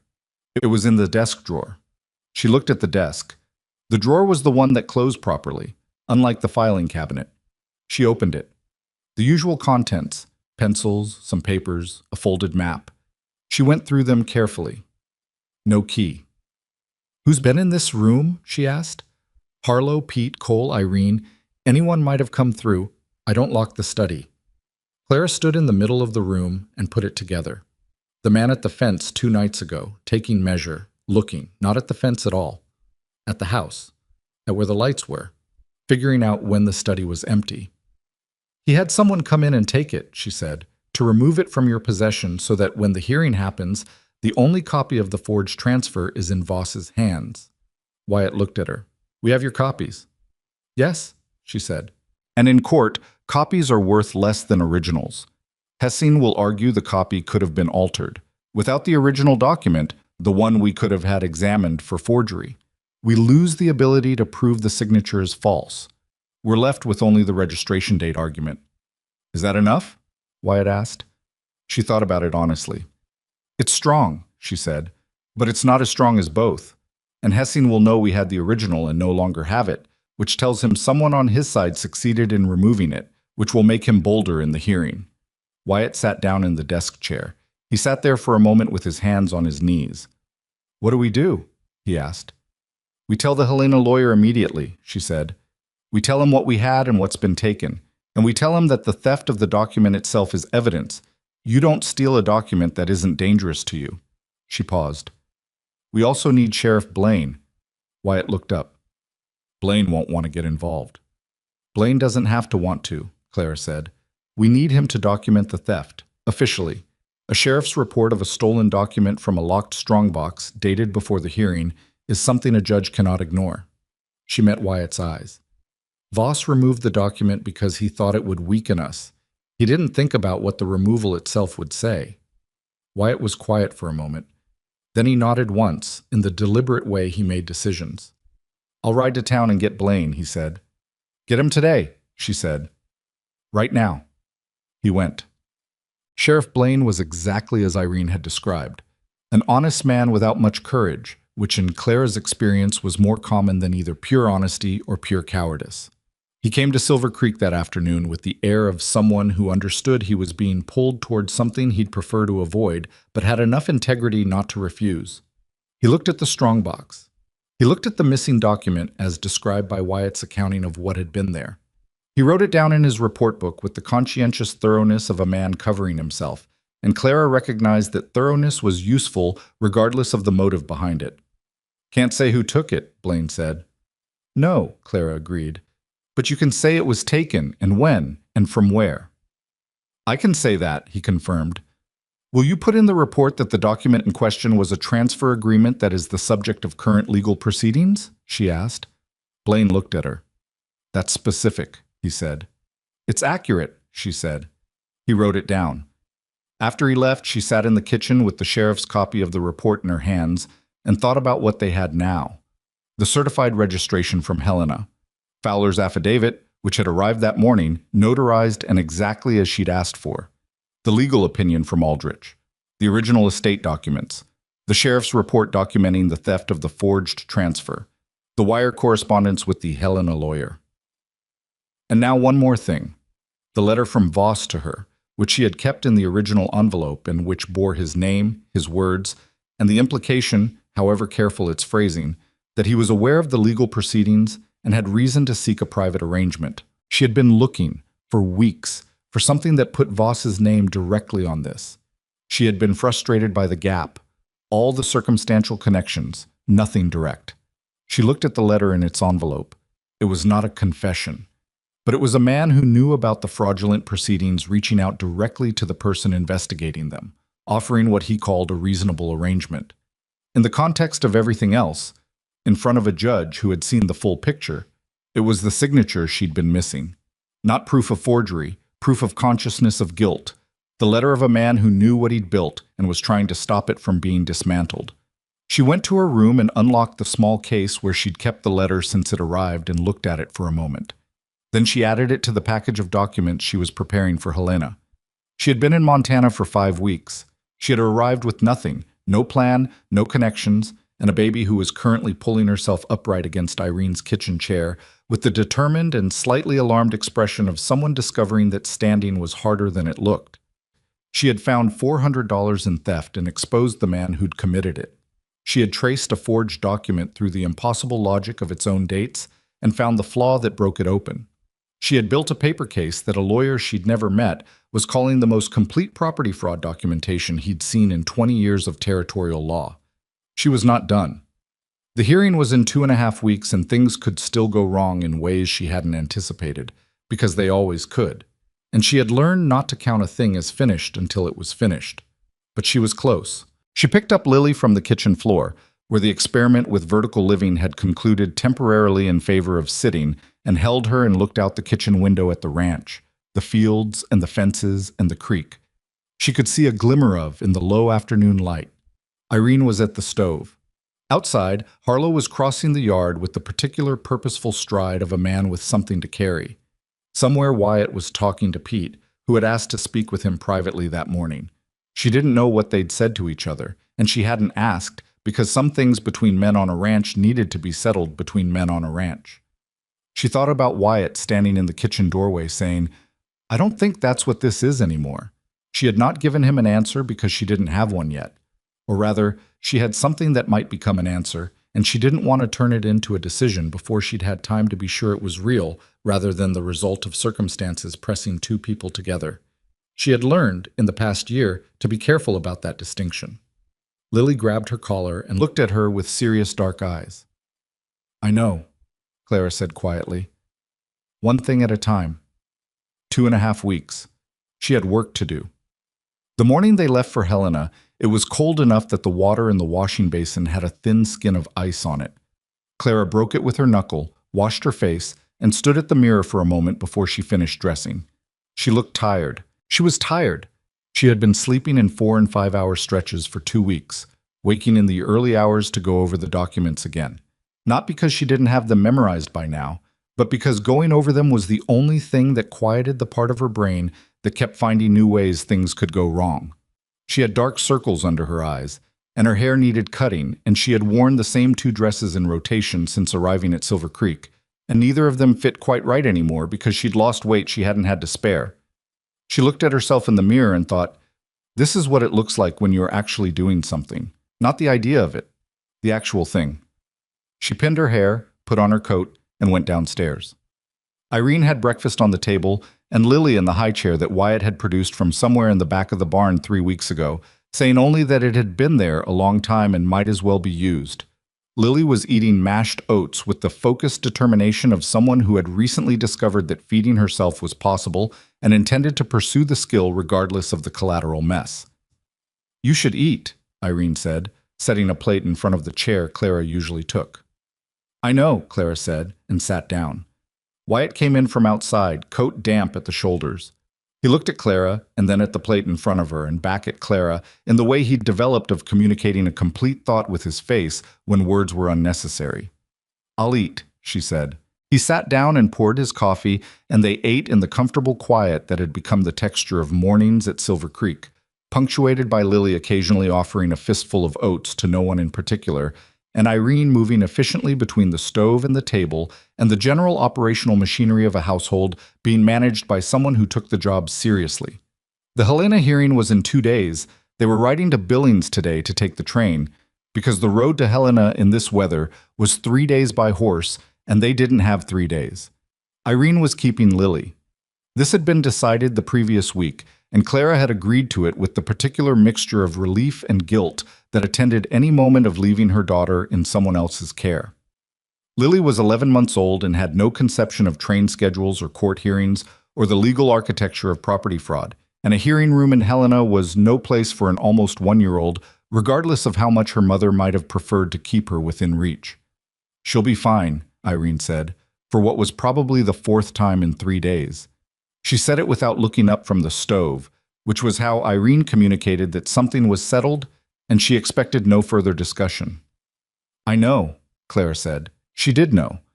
Lily had adopted Irene with the unconscious confidence of a baby who trusted her assessment of people, and her assessment of Irene had been settled since the first night, when Irene had taken her from Clara's arms in the doorway without hesitation.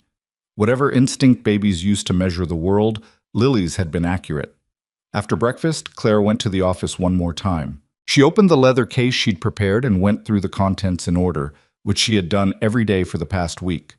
The certified registration from Helena, Fowler's notarized affidavit, the original estate documents, Aldrich's legal opinion, the sheriff's report, the copies of the ledger discrepancies with her written analysis, the wire correspondence with Wyatt's Helena lawyer, whose name was Gerald Marsh, and who had, in his last letter, used the phrase exceptionally well documented in a way that had made Clara close her eyes briefly and allow herself one moment of something that was not quite relief, but was in that direction.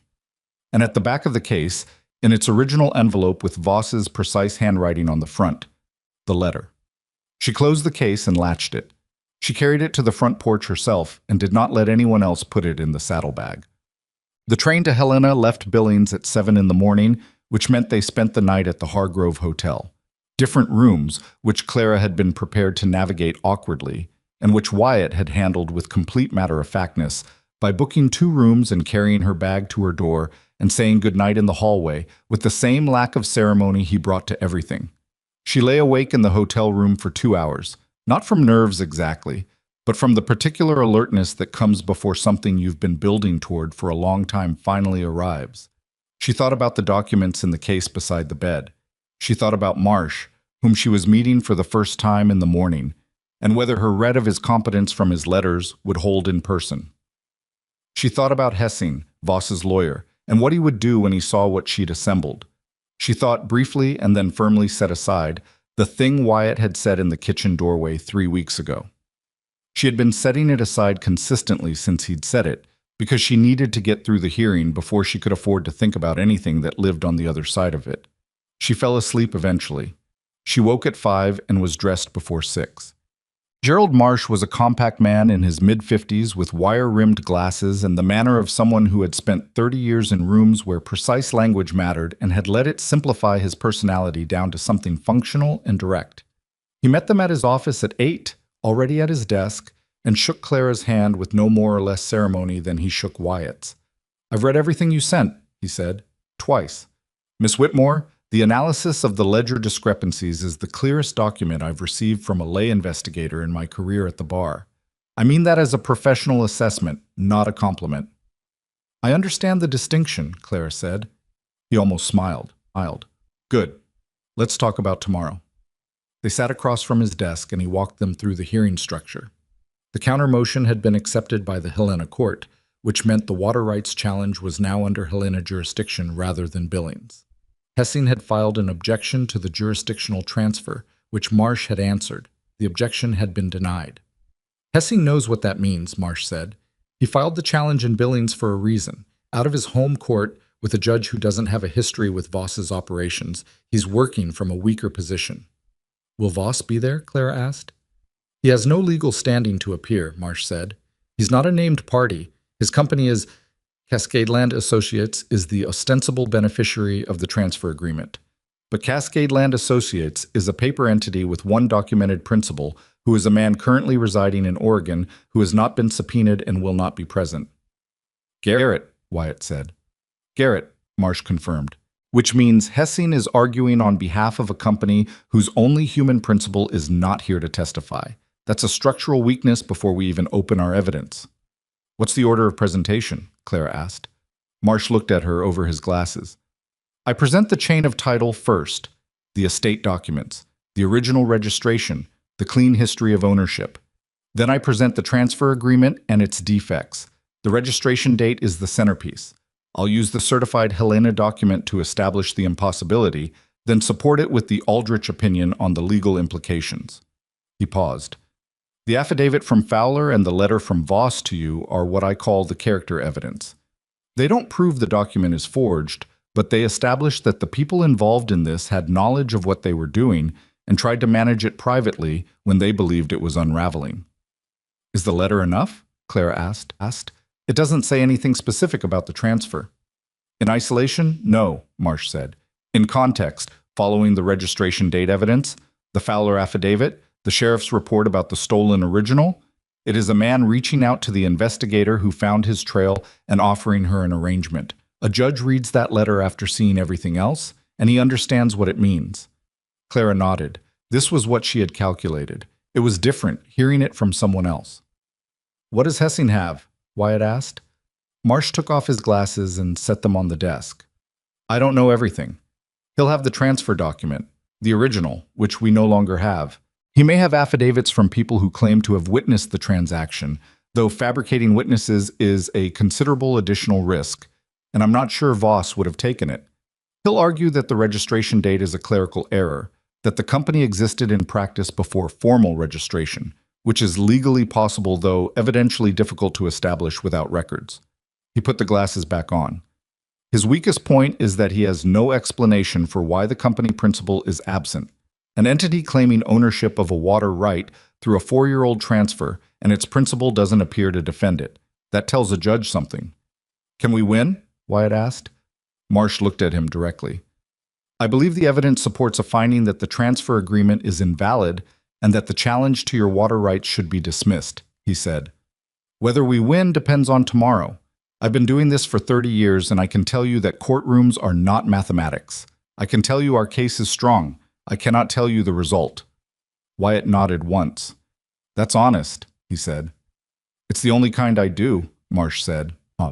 The night before the hearing, Clara and Wyatt ate dinner at a restaurant near the hotel that was plain and adequate and almost empty on a Tuesday.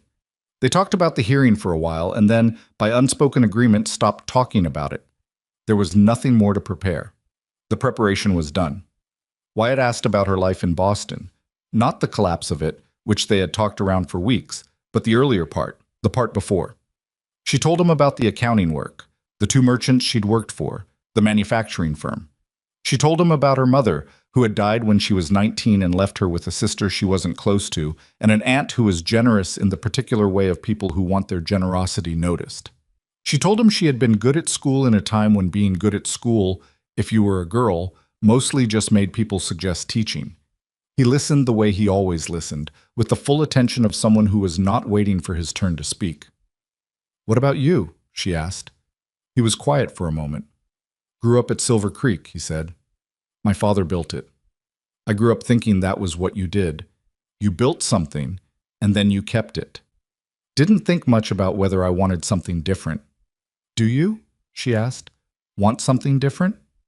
I thought I didn't, he said. I thought the ranch was enough. After a while it stops being enough, and you can't say that to anyone because you're the man who's supposed to be keeping it together, and saying it out loud sounds like failing. Clara looked at him across the table. He was looking at his hands.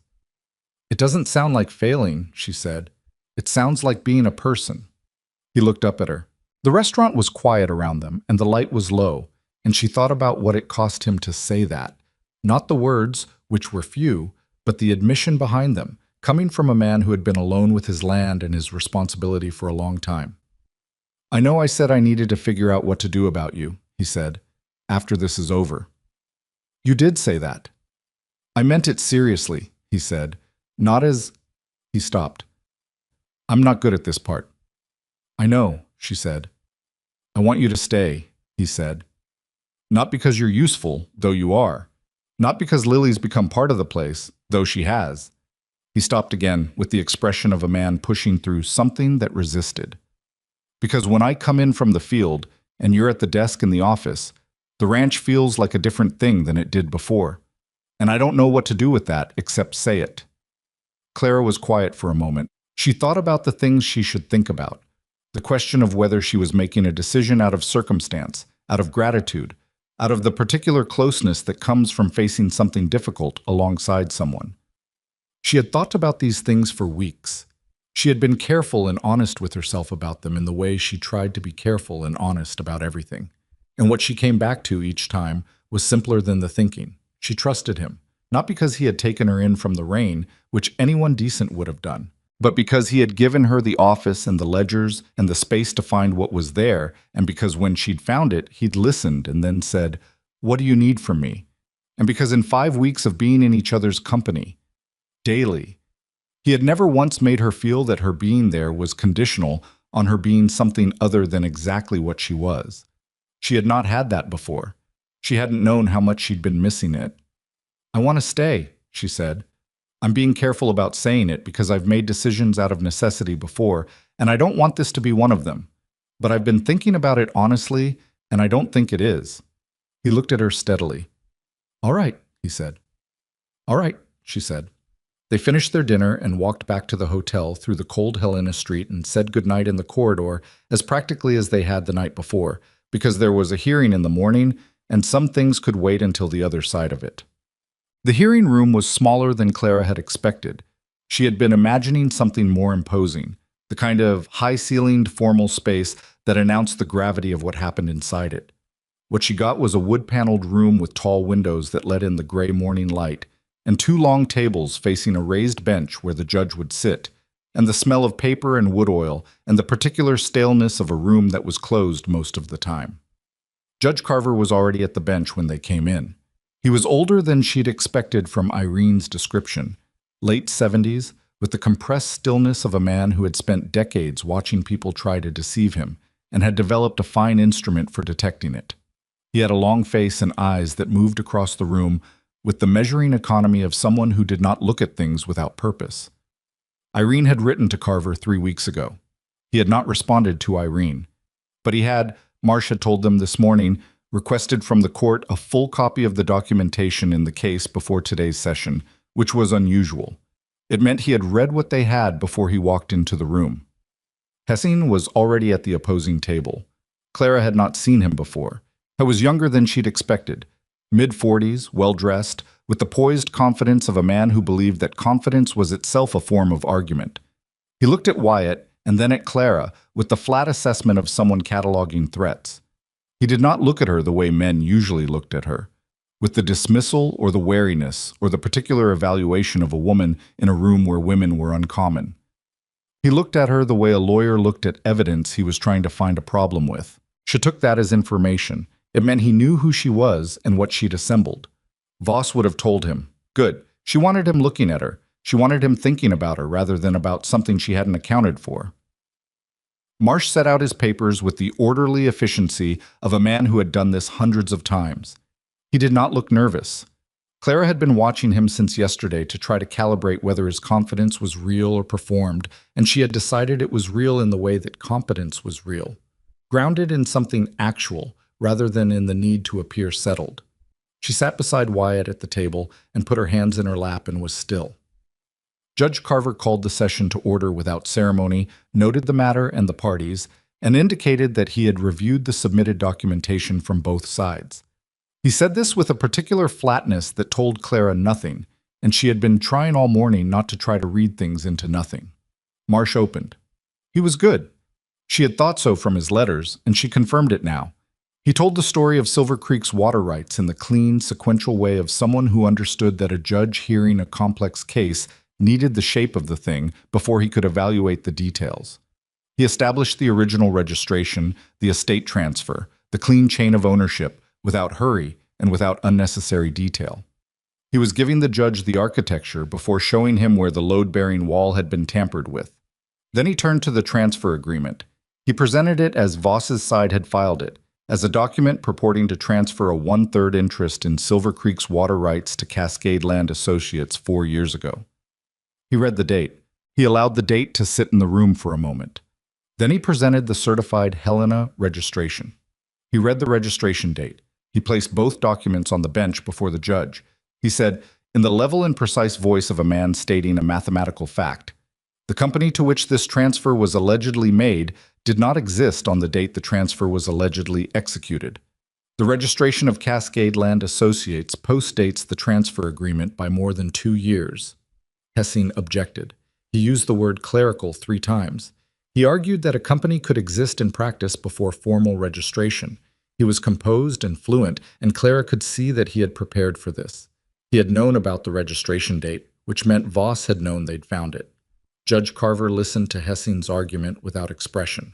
Then he said, "Do you have documentation of the company's practical existence prior to formal registration?" Hessing said he had affidavits from 2 individuals who had conducted business with Cascade Land Associates prior to the registration date. Marsh requested to examine the affidavits. The judge granted it.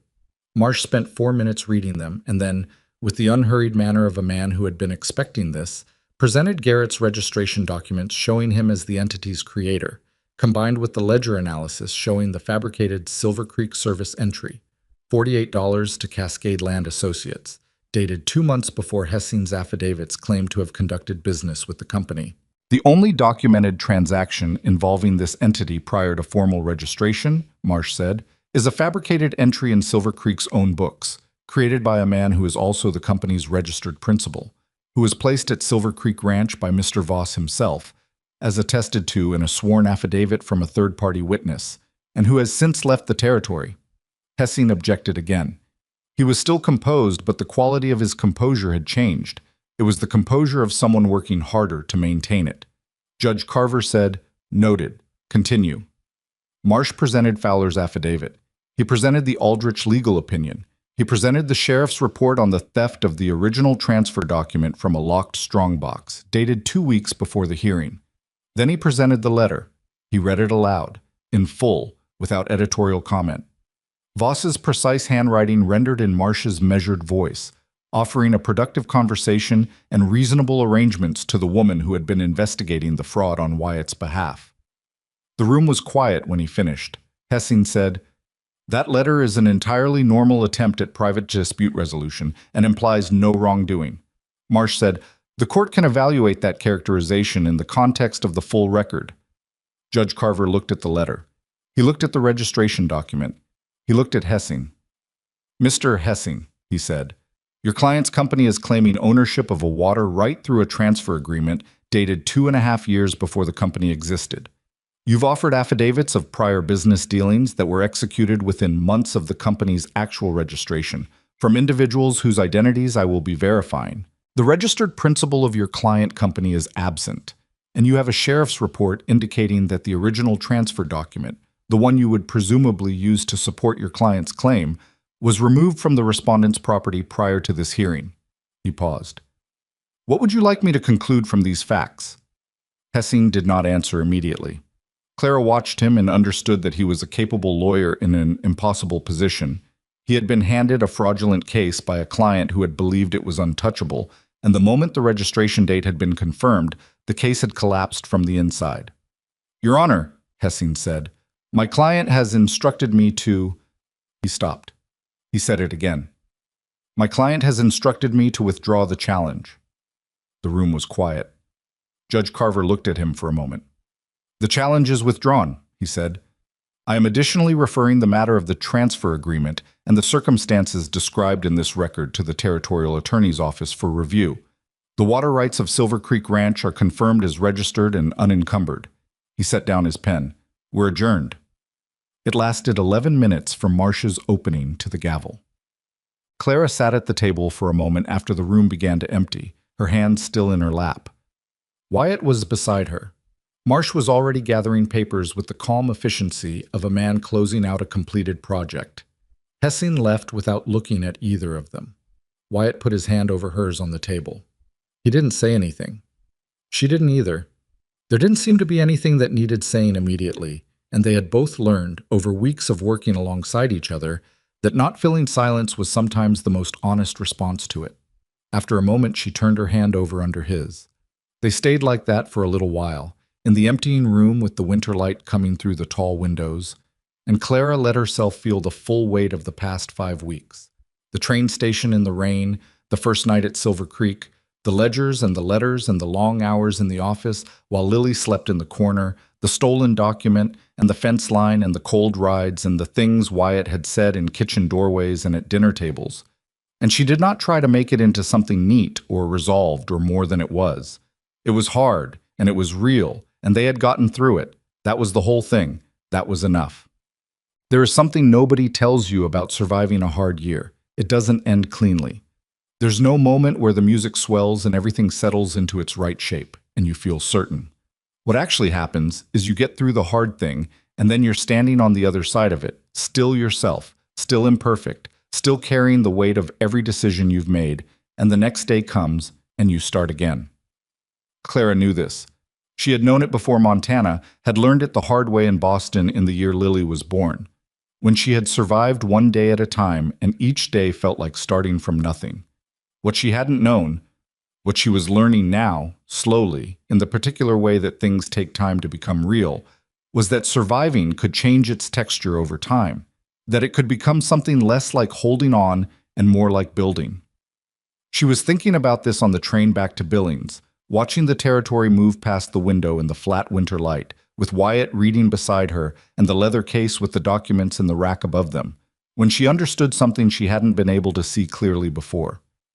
She had not come to Montana to find a husband. She had not come to find a ranch or a purpose or a new life. She had come because she had no alternative, because she had burned the telegram and gotten on the train and refused to go back. She had arrived with nothing, less than nothing, with negative expectations, prepared to manage on her own because managing on her own was the only skill she was certain she had.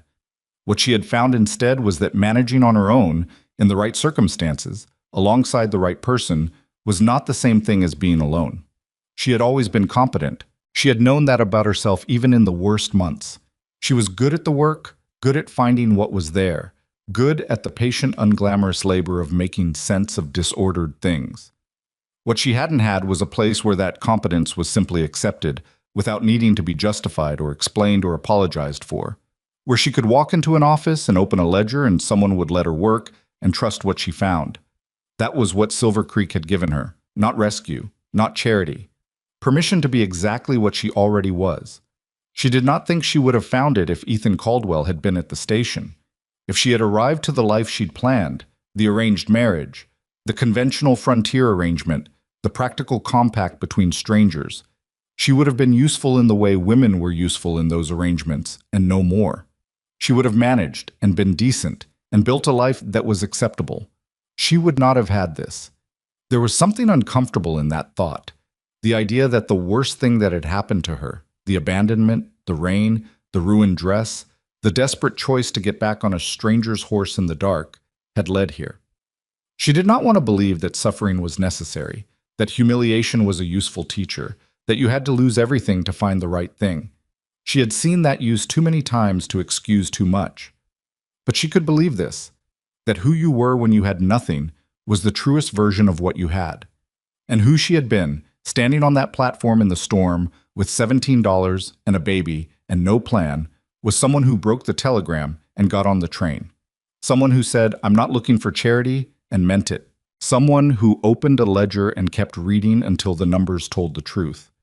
That person had not been made by Montana. She had brought her here. She was still thinking about this, more quietly now, when the train pulled into Billings in the late afternoon and they rode back to Silver Creek in the cold, arriving after dark to find the house lit from inside and the smell of something in the oven and Lily awake past her bedtime, sitting in Irene's lap in the front room with an expression of absolute satisfaction at the extended evening. Lily saw Clara come through the door and made a sound that was almost a word. Not quite, not yet, but the shape of one, urgent and pleased, and reached out both arms. Clara took her and held her and stood in the warm hallway of the house and felt the small, heavy weight of her daughter against her chest and thought, here, this is the place. What happened after that was not a single moment, but a series of ordinary ones. The Territorial Attorney's Office opened an investigation into Colton Voss and the matter of Cascade Land Associates that winter. Garrett was located in Oregon and subpoenaed. He cooperated, as men who have been made instruments of someone else's scheme often do when the alternative is bearing the full weight of it alone.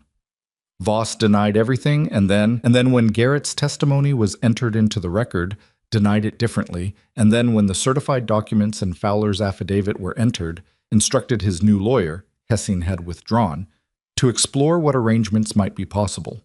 The arrangements that were possible involved a significant financial settlement with Wyatt, the formal withdrawal of all claims on Silver Creek's water rights in perpetuity, and the transfer of the 10 cattle that had been moved off the property in the night raid, now converted to their market value.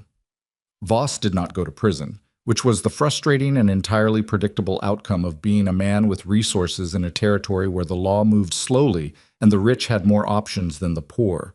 But his operations were curtailed, his reputation among the neighboring ranches was destroyed, and within a year he had sold a substantial portion of his land and moved east.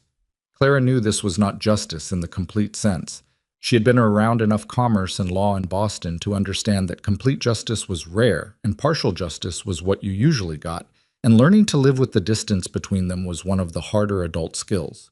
She accepted it the way she accepted most things, directly, without making it more or less than it was. Pete left Silver Creek in the spring. He had stayed through the winter, and his behavior had changed enough that Wyatt had let him. But it was an uneasy stay for everyone. And when Pete came to say he'd found a position on a ranch near Great Falls, Wyatt shook his hand and said he hoped it went well and meant it, which Clara thought was generous and correct. Pete was not a bad man who had done a bad thing. He was a young man who had been used by someone who understood his resentments and knew how to aim them. He would have to live with his part in it. That was consequence enough. Harlow stayed. He had been at Silver Creek long enough that leaving would have required a reason, and he didn't have one. He became, over the following year, one of Clara's more reliable allies in the daily operation of the ranch, not because he was demonstrative about it, but because he showed up when something needed doing and didn't require management. Clara appreciated this more than she could have articulated. Irene stayed, which was never a question. Silver Creek without Irene was not something any of them had imagined, and none of them tested.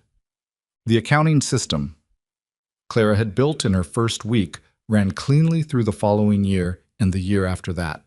She added to it as the ranch grew, a second cattle operation to the south, a working arrangement with 2 neighboring ranchers for shared fence maintenance that required its own tracking, an expansion of the winter feed contracts that she renegotiated herself after, discovering the existing terms were unfavorable.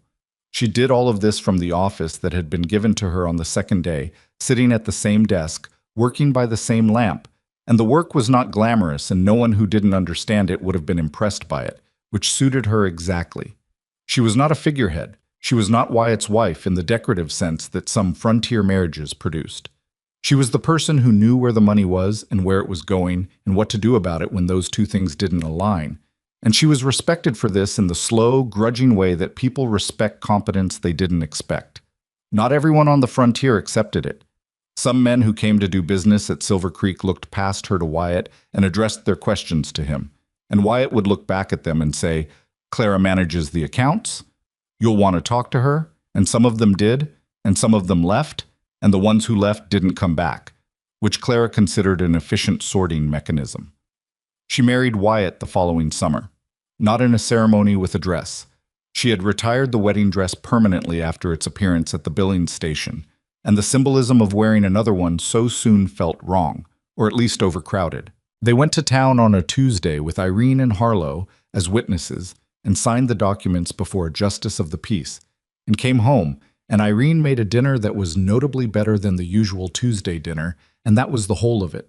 It was not the wedding Clara had imagined when she was young, in the way all young women imagined weddings before reality taught them that weddings were 1 hour of their lives and marriages were everything else. It was not romantic in the performed way of stories. What it was real. 2 people who had spent a year learning each other's flaws and capabilities and silences and had decided separately and then together that this was the shape they wanted their lives to take. She thought her mother would have approved. Not of the circumstances. Her mother had been a practical woman who would have had several pointed things to say about the train and the telegram and the ruined dress, but of the result. Of the specific quality of a life built from honest material. Lily turned 1 that winter, and then 2, and then 3, with the speed that children accomplish these things when the adults around them are too occupied to properly notice. She had her mother's eyes and her mother's stubbornness, and increasingly, an attachment to the horses that Wyatt encouraged, and Clara observed with the complicated emotions of a mother watching her daughter become interested in something that was genuinely dangerous and genuinely wonderful. By the time Lily was 4, she could identify all the cattle by their markings, and had strong opinions about which of the barn cats was superior. By the time she was 5, she was accompanying Wyatt on the short fence rides, and sitting in front of him on the horse, with the specific satisfaction of a child who had been included in something that mattered. She would grow up knowing that her mother had arrived in Montana with nothing. She would know the story in pieces, gathered from overheard conversations and Irene's occasional direct storytelling, and her own questions as she grew old enough to have them.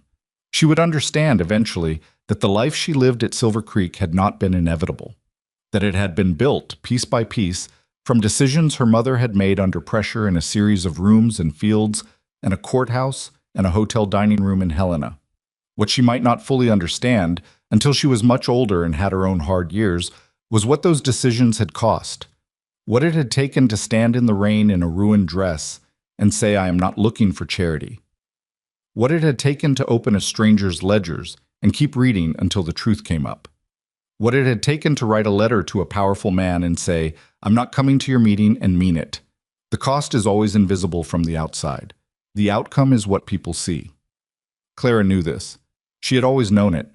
She had done the work anyway, not because it was easy or because she was certain it would matter, but because the alternative was to stop, and stopping had never been something she was able to do. There are people in this world who, when the worst thing happens, find a way to make the next decision. Not the right decision always, not the perfect one, not the one they'll look back on without regret, just the next one, and then the one after that. And they keep making them, imperfectly and tired and afraid, until they look up one day and find that the accumulation of small, ordinary decisions has made something they hadn't planned for and couldn't have imagined from the rain-soaked platform where they started. That is not a story about luck, though luck is always part of it. It is not a story about being exceptional, though there are exceptional people in it. It is a story about what happens when you refuse, even when you have every reason to give up, to put the baby down and sit in the rain and wait for someone else to come along and decide your life for you. Clara Whitmore had not been rescued. She had arrived in the middle of a storm with nothing and had done the next thing, and the thing after that. And somewhere in the long middle of all those ordinary days, Silver Creek had become home. Not because it was given to her, because she had made it one.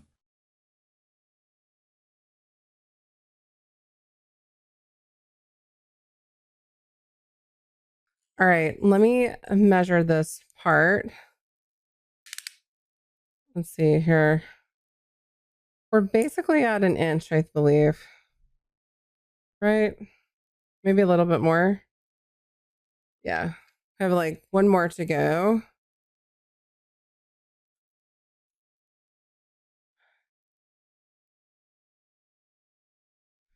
I find it interesting that I wonder if it's because I had it like inside out before. Must have been why it's like that there. That's okay. I can fix it with some blocking.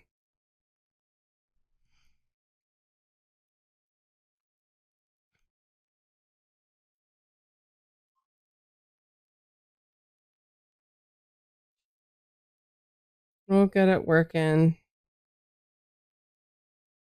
Not a big deal.